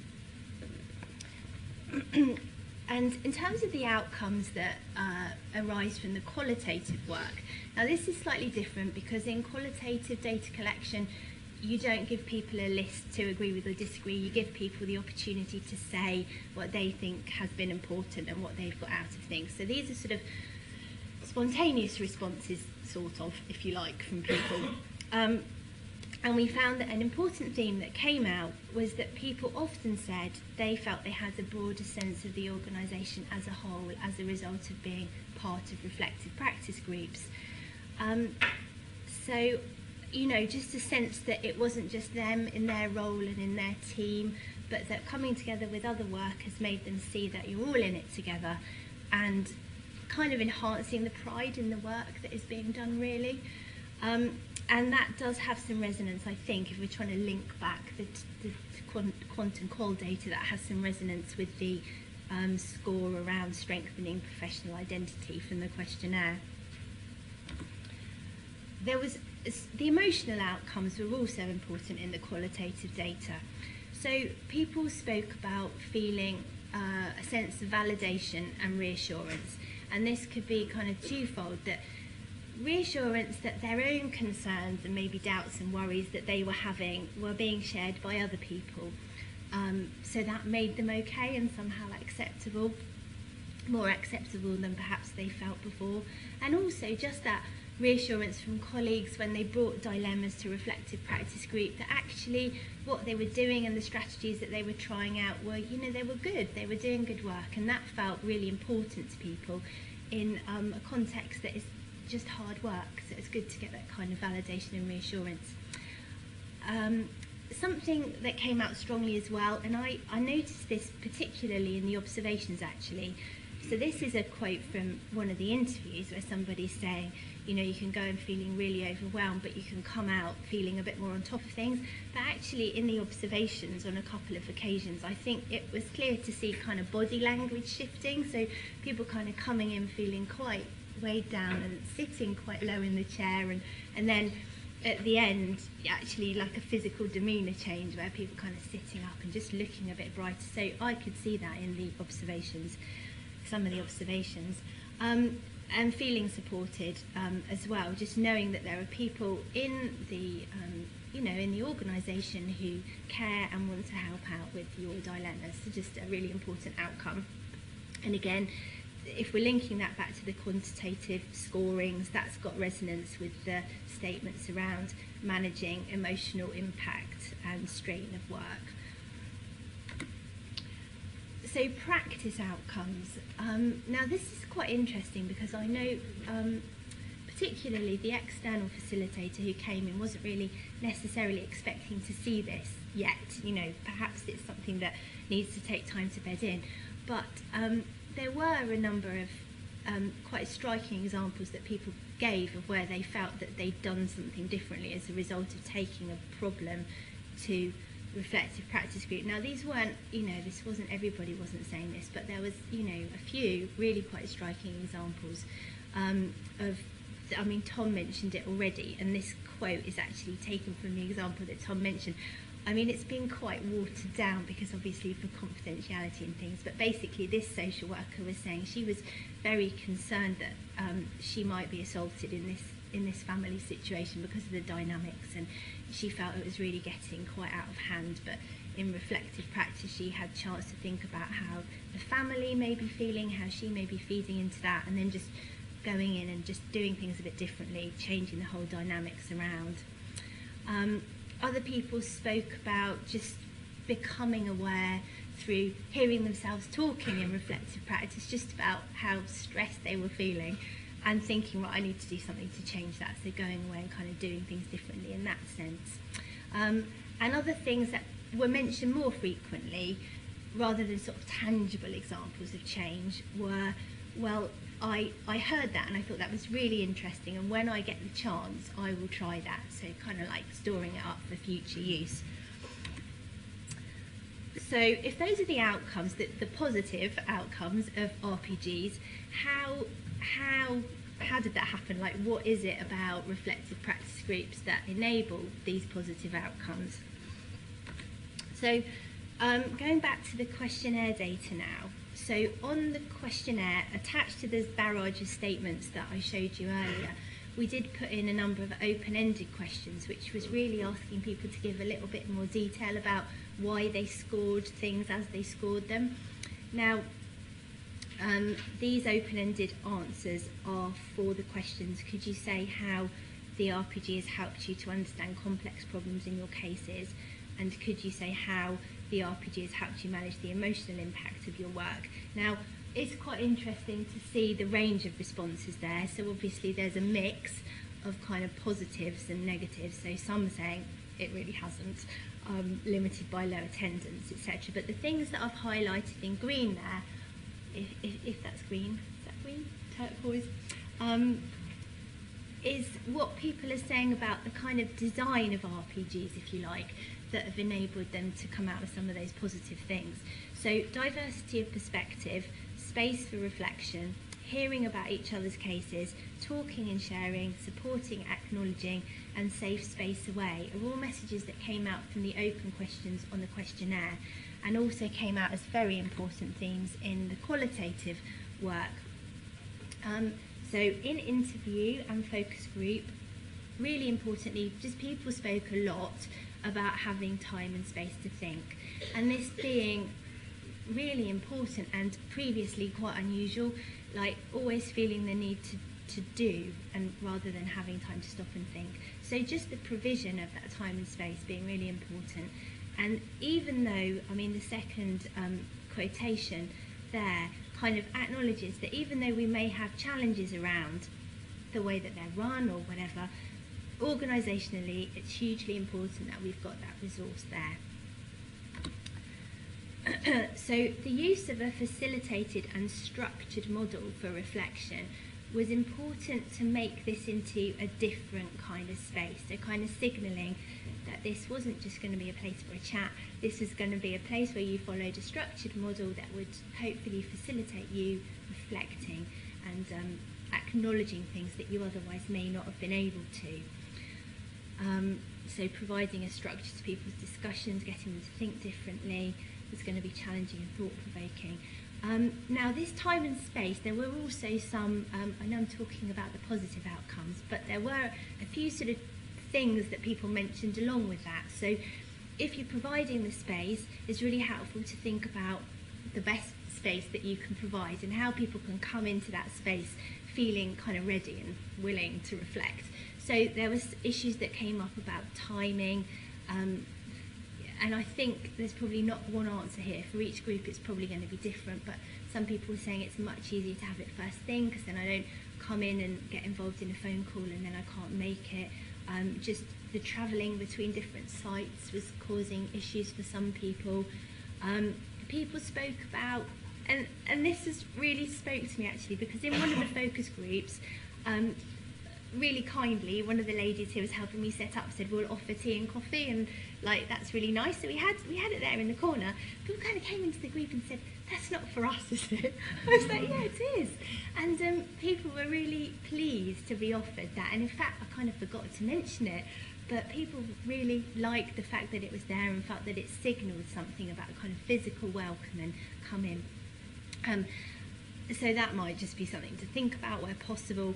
And there were, I'm not going to go into this massively now, it's like detailed there's quite a lot of page space given in the report, but there was a lot of reflection on different models that might work well, what style of facilitation would suit people better than others. So time and space, really, really important. Maybe some little tweaks to think about how that's provided. Another really key thing for people in terms of what the design features of the RPGs have been is bringing together workers from across the service. So because you've had people together in one group from fostering adoption pods, people have really, really liked this. Because it's facilitated reflection, it's facilitated a sharing of perspectives, a cross-fertilisation of ideas, and also, I guess, a sense of the organisation as a whole coming together. And for pod managers, which again Tom mentioned earlier, it seemed to be at that point one of the very few chances they got to come together as a group. So that was really judged positively from their point of view as well. And then just going back to sort of question one a little bit about the dynamics and the processes that happen in RPGs. So this kind of was talked about in interviews and focus groups, but also you could kind of see it in the observations as well. The processes seem to be expressing and examining the emotional experience, which people, the quote there says, you know, this can be and should be a space where this is expected and valued, where it may not be in other places. But then it's about people expressing that, other people acknowledging that they've had that experience too and sharing that experience, but also expressing their diverging perspectives and sometimes challenging and disagreeing with people. The process of the wondering and listening was talked about a lot, so where the presenter has spoken and then sits out and then the sort of non-judgmental wondering happens. That was seen as a really powerful process, kind of almost creating a reflective space within a reflective space type thing, and then drawing out the positives was also appreciated. Okay, so lots and lots of positive messages, but it is true to say that all of the messages weren't positive that we received. So those quotes just sort of convey that nicely. A lot of people find it very helpful, but then a lot of people don't. I would definitely say it's quite a controversial thing. I don't think it's got universal, you know, these have been great. So what does the data tell us about some of the challenges of the RPG group? So, some difficult group dynamics. Now this is from the perspective of people in the group and people facilitating the group too. So there was a bit of a sense sometimes that wider dynamics, which, you know, is completely to be expected, I'm sure. I haven't facilitated these groups, but this has to be normal and expected, that the things that happen outside can kind of get brought into the group. So it might be like personal antagonism slightly, or it may be sort of inter-team narratives and dialogues that kind of chime up against each other. And that, you know, that can be challenging both for the facilitator and for the people in the group, who may then just experience that as a much less safe feeling space. A really, really important thing was this thing about the varying dispositions to reflection of the different groups. So a sense from the data that while some groups were really keen and readily engaged with quite a deep level of reflection and really wanted to get to emotions and what that says about me as a person and how does that affect my practice, other groups just didn't seem happy to go there. They kind of would stay much more at a kind of head-led problem-solving level. And, you know, facilitators would say that different groups that they were facilitating just had a very, very different feel. So it's interesting to think about that and why that might be. So I think the data gives a little bit of a sense of why there might be this difference. Some of it is going to be personal disposition, for sure, and the way that you like to learn and reflect and all that kind of thing. But I think attendance is a really important issue here. So in order to feel safe in your group and to be able to open up in the way that deep reflection requires, you need to feel kind of safe and trust between the group members. And this wasn't, so because people weren't able to attend regularly, this was seen as quite a barrier to this group cohesion and reflection. So a facilitator here at the beginning is saying, you know, a couple of the groups reflect really, really well. One of the others is much less reflective, but the two reflective, more reflective groups, if you like, are quite stable. Okay. The other quote is kind of saying, where people is changing all the time. We're still like, we're not norming and forming. We're still storming. So another challenge is that you don't just have to get there physically, because obviously there's all competing demands and you can't always go. You might have a court report, but you can go and then not really be in the right zone. So this is a really lovely quote, but I guess the key point is, you know, you kind of set aside a space where you will be reflective no matter what else is going on around you. And that's kind of a challenge to think about that. So this thing about lack of clarity of purpose came out quite strongly, which was linked to the way that the project was kind of rolled out in the beginning, and along with the other service change, just the feeling that perhaps the mission statement wasn't really made quite clear. So a bit of a sense that we're all kind of doing this, but maybe we all have a slightly different idea of, although we know the model and the process of the model, maybe we don't understand the kind of broader parameters around that. And there seem to be some issues as well with the way that the kind of training and educational part of the setup had worked. Perhaps the training and the modelling hadn't worked quite as had been expected. Okay, so really just towards the end, right at the end now, the report has drawn out a few questions which basically seemed pertinent in our minds as we were reflecting on this. And so really the first one was around, okay, so there's this model. Now, is it supposed to be one model, one size fits all? Should it be applied consistently across groups? Or is it desirable actually that groups kind of adapt and adopt it and make it their own? And even beyond that, how would you as Brighton and Hove like define the model? There might be some more thinking to do around that. The level of reflection aimed at, so because people were saying there's such a difference, does it have to be each group is trying to aim for the same thing, or should there be, can you agree on that between yourselves? I haven't really highlighted this in my presentation, but a message did come out about how does reflection and looking at emotions, how does that link into service change? You know, should the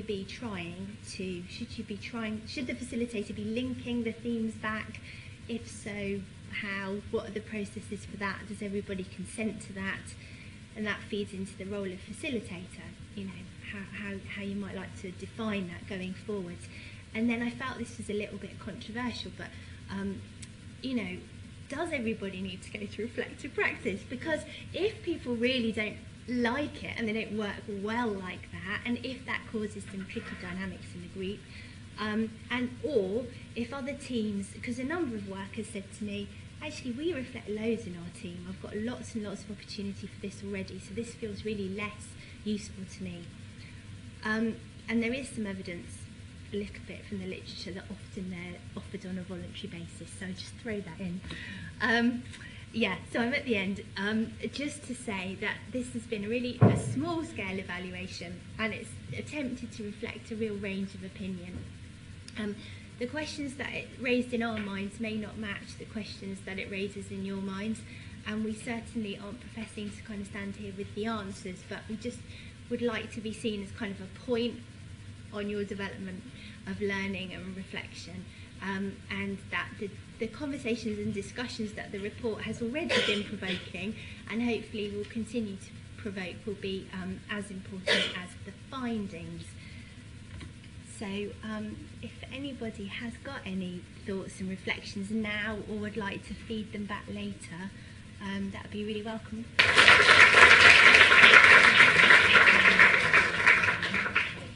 So in terms of the structure of today, obviously we started with me giving the overview, and then we had Kristi talk a little bit about relationship-based practice for children and young people.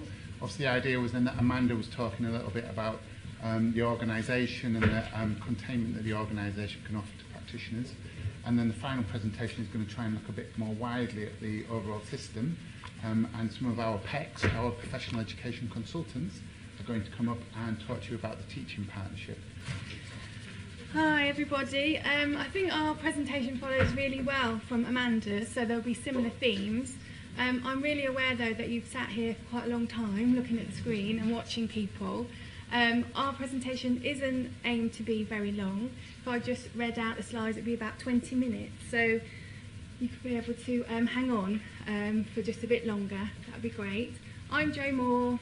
It's really strange doing a presentation in front of many people that I know. This is Trish. She's a PEC in East Sussex. She said she feels a bit like an interloper today, or a spy.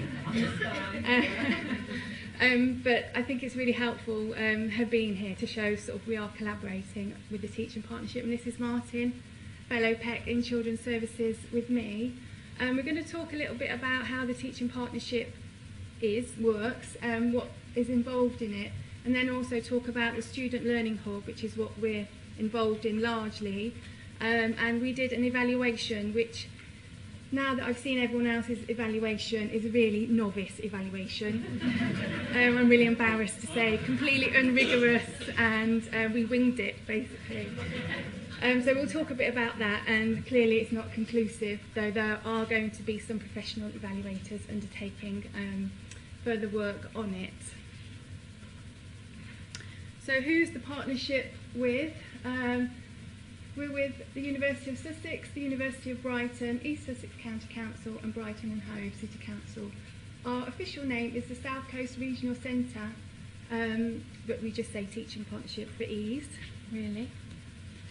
We have a theoretical framework which underpins what we do, and we call this TRIP, which is Teaching Relationships in Practice. We see this as a learning pathway model, not just for students but for ASYEs and qualified staff. It's underpinned by a commitment to relationship and strengths-based practice, of course. And TRIP places statutory social work at the heart of the postgraduate programme, and you'll have realised this year that we had students in first year placements, which was very new, and in second year placements. And TRIP aims to embed the practice curriculum and accompanying knowledge and skills statements, which everybody knows, hopefully, in children's services and adult services. So this is the governance arrangements. There are lots of partners in the teaching partnership, but ultimately there's a board. The principal social workers sit on the board from both children's services and adult services, so there's 4 of those. We then go down to an implementation group. Principal social workers also sit on that. They're quite busy on the teaching partnership, and also the university representatives and various professionals from learning and development within Brighton and Hove and the social work education team in East Sussex. I can't think if there's anyone else that sits on that now. And then we have our 3 hubs, which I also sort of think of in terms of working groups, because we call our student hub a hub, so it can get quite confusing. So we have the Student Learning Hub, Professional Practice Development Hub, and a Practice Research Hub. And then we've got our mini hubs in the Student Learning Hub, where we have 4 Children's Services hubs and 2 Adult Services hubs, and that's across both authorities. So there I talk about the hubs again, but also just mention that we have 2 little mini working groups. One on how we're going to involve more service users and carers in the teaching partnership, throughout the teaching partnership, and we've currently commissioned an organisation called Recovery Partners to scope that out and give us an idea what we need to do moving forward. And we've also got a communications worker who's developed a website and developed some newsletters, and she's busy interviewing us to put us in the newsletter, I think, at the moment, which is a bit terrifying. Trish sits on the Professional Practice Development Hub, so she's going to talk a little bit about what that hub's about. Yeah, I'm the PEC representative, one of the PEC representatives who sits on the Professional Practice Development Hub. That's just our little analogy of, nurturing students.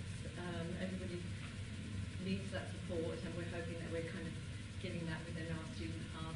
right through to qualified social workers, and we all need a little bit of tender loving care. And then but the main work of the professional practice hub, we're looking at the practitioners who teach programme.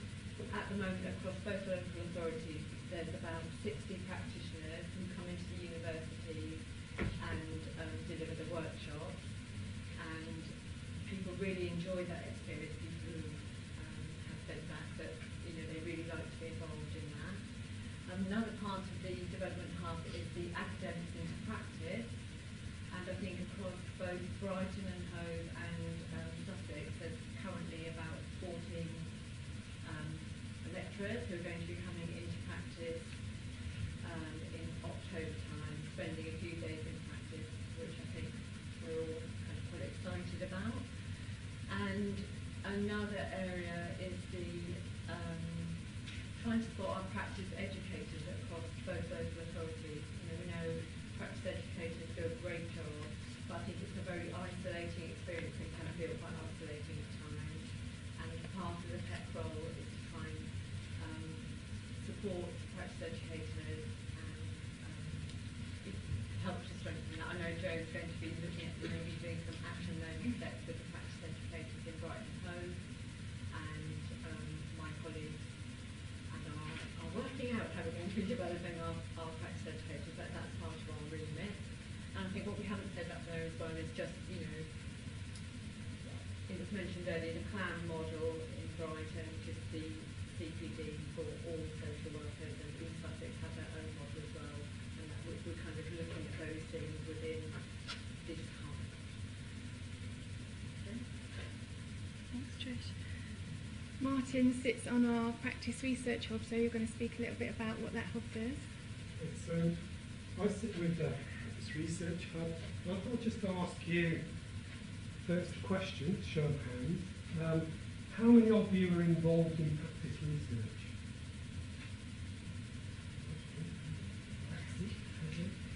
That's 100% then. How many of you use research methods in your daily practice? So a few more, quite a few more. Yeah, not everybody though, it's very interesting. So I sit with the Practice Research Hub, and the idea of that is to think about, raise the profile of practice research, what does that mean, and think about that in our daily practice.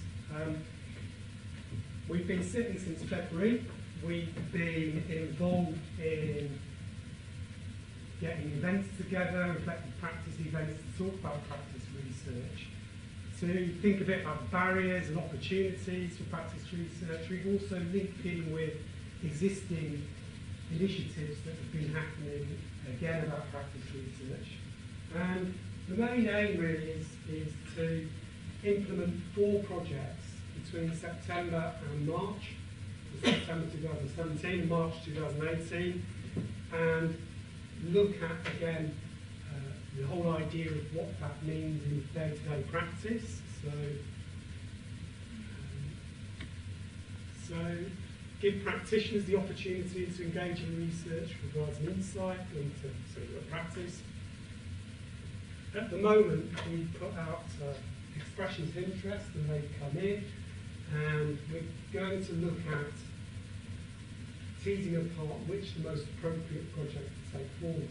Having said that, we're also mindful that we want to keep all of those ideas alive, and that even if we don't choose one of those 4, that we keep those going somehow, the others as well, that we use those to continue to bring that alive.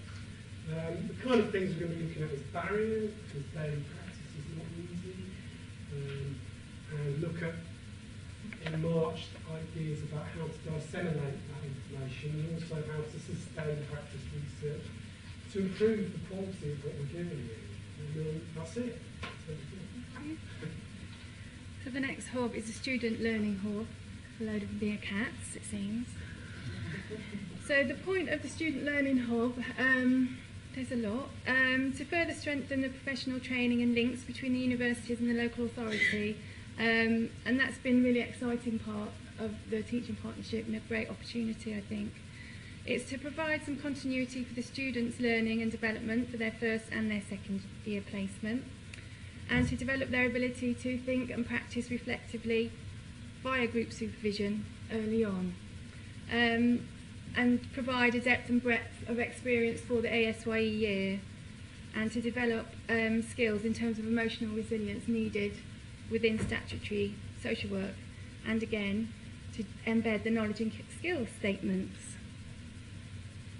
So this is a diagram which tries to show the hubs as being interconnected, and also starts with the students moving on to the ASYEs and qualified staff and the CPD opportunities going into research. And we thought maybe we need to change that diagram as the arrow going all the way through, and that gives you an idea. So here are the PECs. This was on our first day, our launch day, which was the 31st of January, so we haven't been PECs for very long, and the teaching partnership hasn't existed for very long, so we're only 5 or 6 months in. When I looked at this photo earlier, I noticed that Martin is in the colours of our logo on our first day. So I thought something intuitive there for Martin that I've missed out on.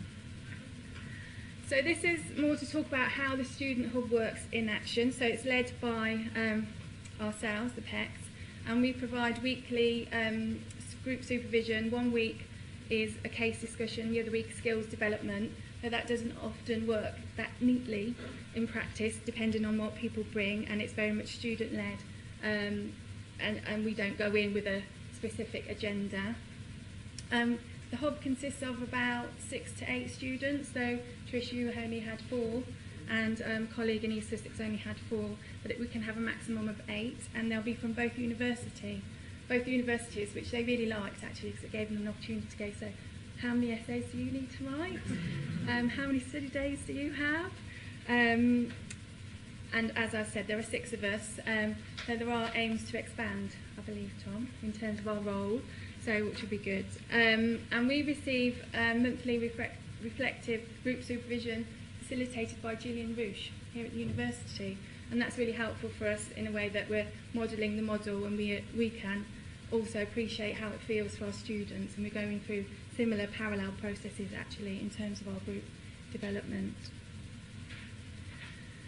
However, there are some differences in the PEC roles across the partnership, which is a little bit confusing for some people and has been for some students. Trish, do you want to explain in East Sussex? Yeah, so in East Sussex there are 3 PECs, 2 for children's services and 1 for adult services, and we're not the practice educators and we're not the practice supervisors. We run the weekly groups, which are an hour and a half, and we have our groups, and we deliver the group supervision model. That's where the similarities are, that we deliver the same model of group supervision at Brighton and Hove, but we don't assess the students, so it feels for us that it's a very safe space for the students to come and bring all their dilemmas and their knowns about their practice educators and their teams. So, it does offer that kind of safe space. Within Brighton and Hove, we operate it a little bit differently. In children's services, myself and Martin, we are the practice educator, so we do the assessment and we write the midway reports and the final reports. In adult services within Brighton and Hove, the PEC also provides case supervision and is the practice educator and provides the group supervision. So there are differences within the authority between children's services and adult services, and then between the authorities in terms of how the students will experience the teaching partnership. So we felt there's been quite a lot of opportunities brought about by the teaching partnership, and I think one of my favourites is to raise the profile of practice education more generally within the local authority. I've often felt as a practice supervisor or a practice teacher that I'm very much on my own and unsupported, but I think there's a recognition that with the teaching partnership that could change, and hopefully people who are going to take students in October of this year would like to meet up and discuss ideas, particularly if you're not doing PEPS training. People often feel that they don't get current research on learning styles or ideas about what to do with their students when they're having difficulties, so we're hoping to change that. talked a bit already about the challenges that we've encountered, the different models within and between local authorities being one of those, and also there being different partners and stakeholders. And also the fact that we're formative, and we like to use the word emerging. We're not sure how long we can carry on doing that for, though Jacob Rees-Mogg, the Conservative MP, seems to do quite a lot about the Labour Party years down the line, so we might be able to get away with it a bit longer. So this is our really very unrigorous evaluation that we undertook, and I think what we decided as PECs was that we started after students had been placed. So they came into placement in January, we started really in February, and they'd already met who they needed to, and so we felt really that we were always catching up. So by the time that they'd left, we really wanted to think about how we could do that better come October and what would need to be put in place. And so we wanted to do our own little mini evaluation, and as PECs we decided, we came up with 4 themes, and we then set up 2 focus groups with the students. So Brighton and Hove PECs went over to East Sussex and met the students that were with East Sussex, and vice versa. And these were the 4 questions that we asked people to discuss and talk about. So I'm going to talk a little bit about the themes, the key messages that came up as a result of that, but with the proviso that this is just our own sort of research, and Daisy World Consultancy have now been appointed to do the proper evaluation, the more formal evidence-based evaluation, and so this data might look a little bit different. It's quite raw at the moment, and then we can come back to you later in the year. I think it's September when they're going to do that, about how it's been so far within the student hub. But the first question was, how prepared did you feel for your placement? And I don't think this is unusual in terms of this cohort, because I think myself as well, most students always feel a bit unprepared for their placement, that it's a bit rushed and they're unclear what the matching criteria is. I think one student said to me it seemed like a bit of a dark art, which was a bit and I don't think it's deliberate. It is. I need to talk to Karen about that. They felt there was a lack of knowledge about the teaching partnership, and they weren't on their own at that point about that. And they questioned the idea of it being a partnership really with the students, because it felt like something that they were a bit done to, that they didn't really have much of a choice. And so that's something that really resonated for us, and we thought we need to change that. And I'll go on to explain how hopefully we have done that. Question 2 was, how was the student hub learning experience? Overall there was a mixed response to that. The different modules are really significant here, because you're not comparing like for like, and obviously you've got different PECs with different personalities and different styles, a bit like what Amanda was talking about the reflective practice groups, that all applied. They really liked the mix of students, as I said, from each university. What was a little bit irritating was timetables didn't quite synchronise, so Brighton University started before Sussex, and so when some group supervisions didn't take place because some students were on study leave from either university, and so that didn't help really. Students tended to value the case discussion, the student-led case discussion, and like to think about that in terms of reflecting and thinking about their ideas and apply their learning. And they like the small size of the groups, which is very different to some of the tutor groups, the TMVIP here, which is quite big, really, I think. Looking at Barry, he's going, No. Yeah. Yeah. Oh, you were nodding. Okay. Yeah. Great. The third question was, what impact did the hub have on practice? Overall, we think this was a positive impact, and we were pleased about that. People felt that they were able to share resources and ideas. There was an acknowledgement of the emotional impact of the work, and an acceptance that you were students, you were allowed to feel terrified about something. They were reminded of using different theories and models, and they liked hearing about other people's experiences of doing different things. However, you've got to think that it's hard to isolate your hub learning from all the other learning that you're doing. So it was hard to say, well, did you learn that in the hub? Did you learn that from your practice supervisor? Did you learn that from your team or from your tutor at university? So that's within that context really, but they all felt that it had enhanced their learning, well, not all of them, to be fair, but overall. Question 4 was there much application of theory, law and research in the hubs? And again, there was a mixed response to that. People felt that the case discussion model helped you consider theory and concepts. People did think that theories could be made a bit more explicit. They're a bit general and not specific, so just talking about attachment theory just like that isn't really helpful. Some felt there was a good grounding in law and some didn't, and interestingly the adults really felt there was a good grounding in law. There's something about us as children's services that we were lacking there. Very little use of research really across the board. A bit scary given we've got the research hub, but hopefully that might change. And then again, it was about a more standardised tech approach, so we were approaching things differently. Some of us would give articles and do stuff in advance of the group supervision, and some didn't. So again, that's something that we've had to think about the next cohort. So we have tried to make some changes and think about what we need to do over the summer. Now that students have gone, we've got to find the time to do some development. So these are some of the changes that we've acted on so far. The universities have tried really hard to synchronise a little bit more in terms of start dates and end dates of placements, and I know that hasn't been easy for them to do. I think the Sussex students have found that that's a bit annoying because they've got to write their dissertation and they're coming into placement a bit earlier, but I think hopefully that will help in terms of timetabling all the group supervision. We've decided to go to draw up a guide. I hate to say handbook because students have loads of handbooks. A guide about the teaching partnership and what PECs do and what the expectations are really about group supervision, and we will be able to go out and meet people before they come into placement and explain what we do and who we are. We've also now got some student reps on the hubs, which is great. One's here today, I've noticed. And we're also developing our practice curriculum and what that looks like.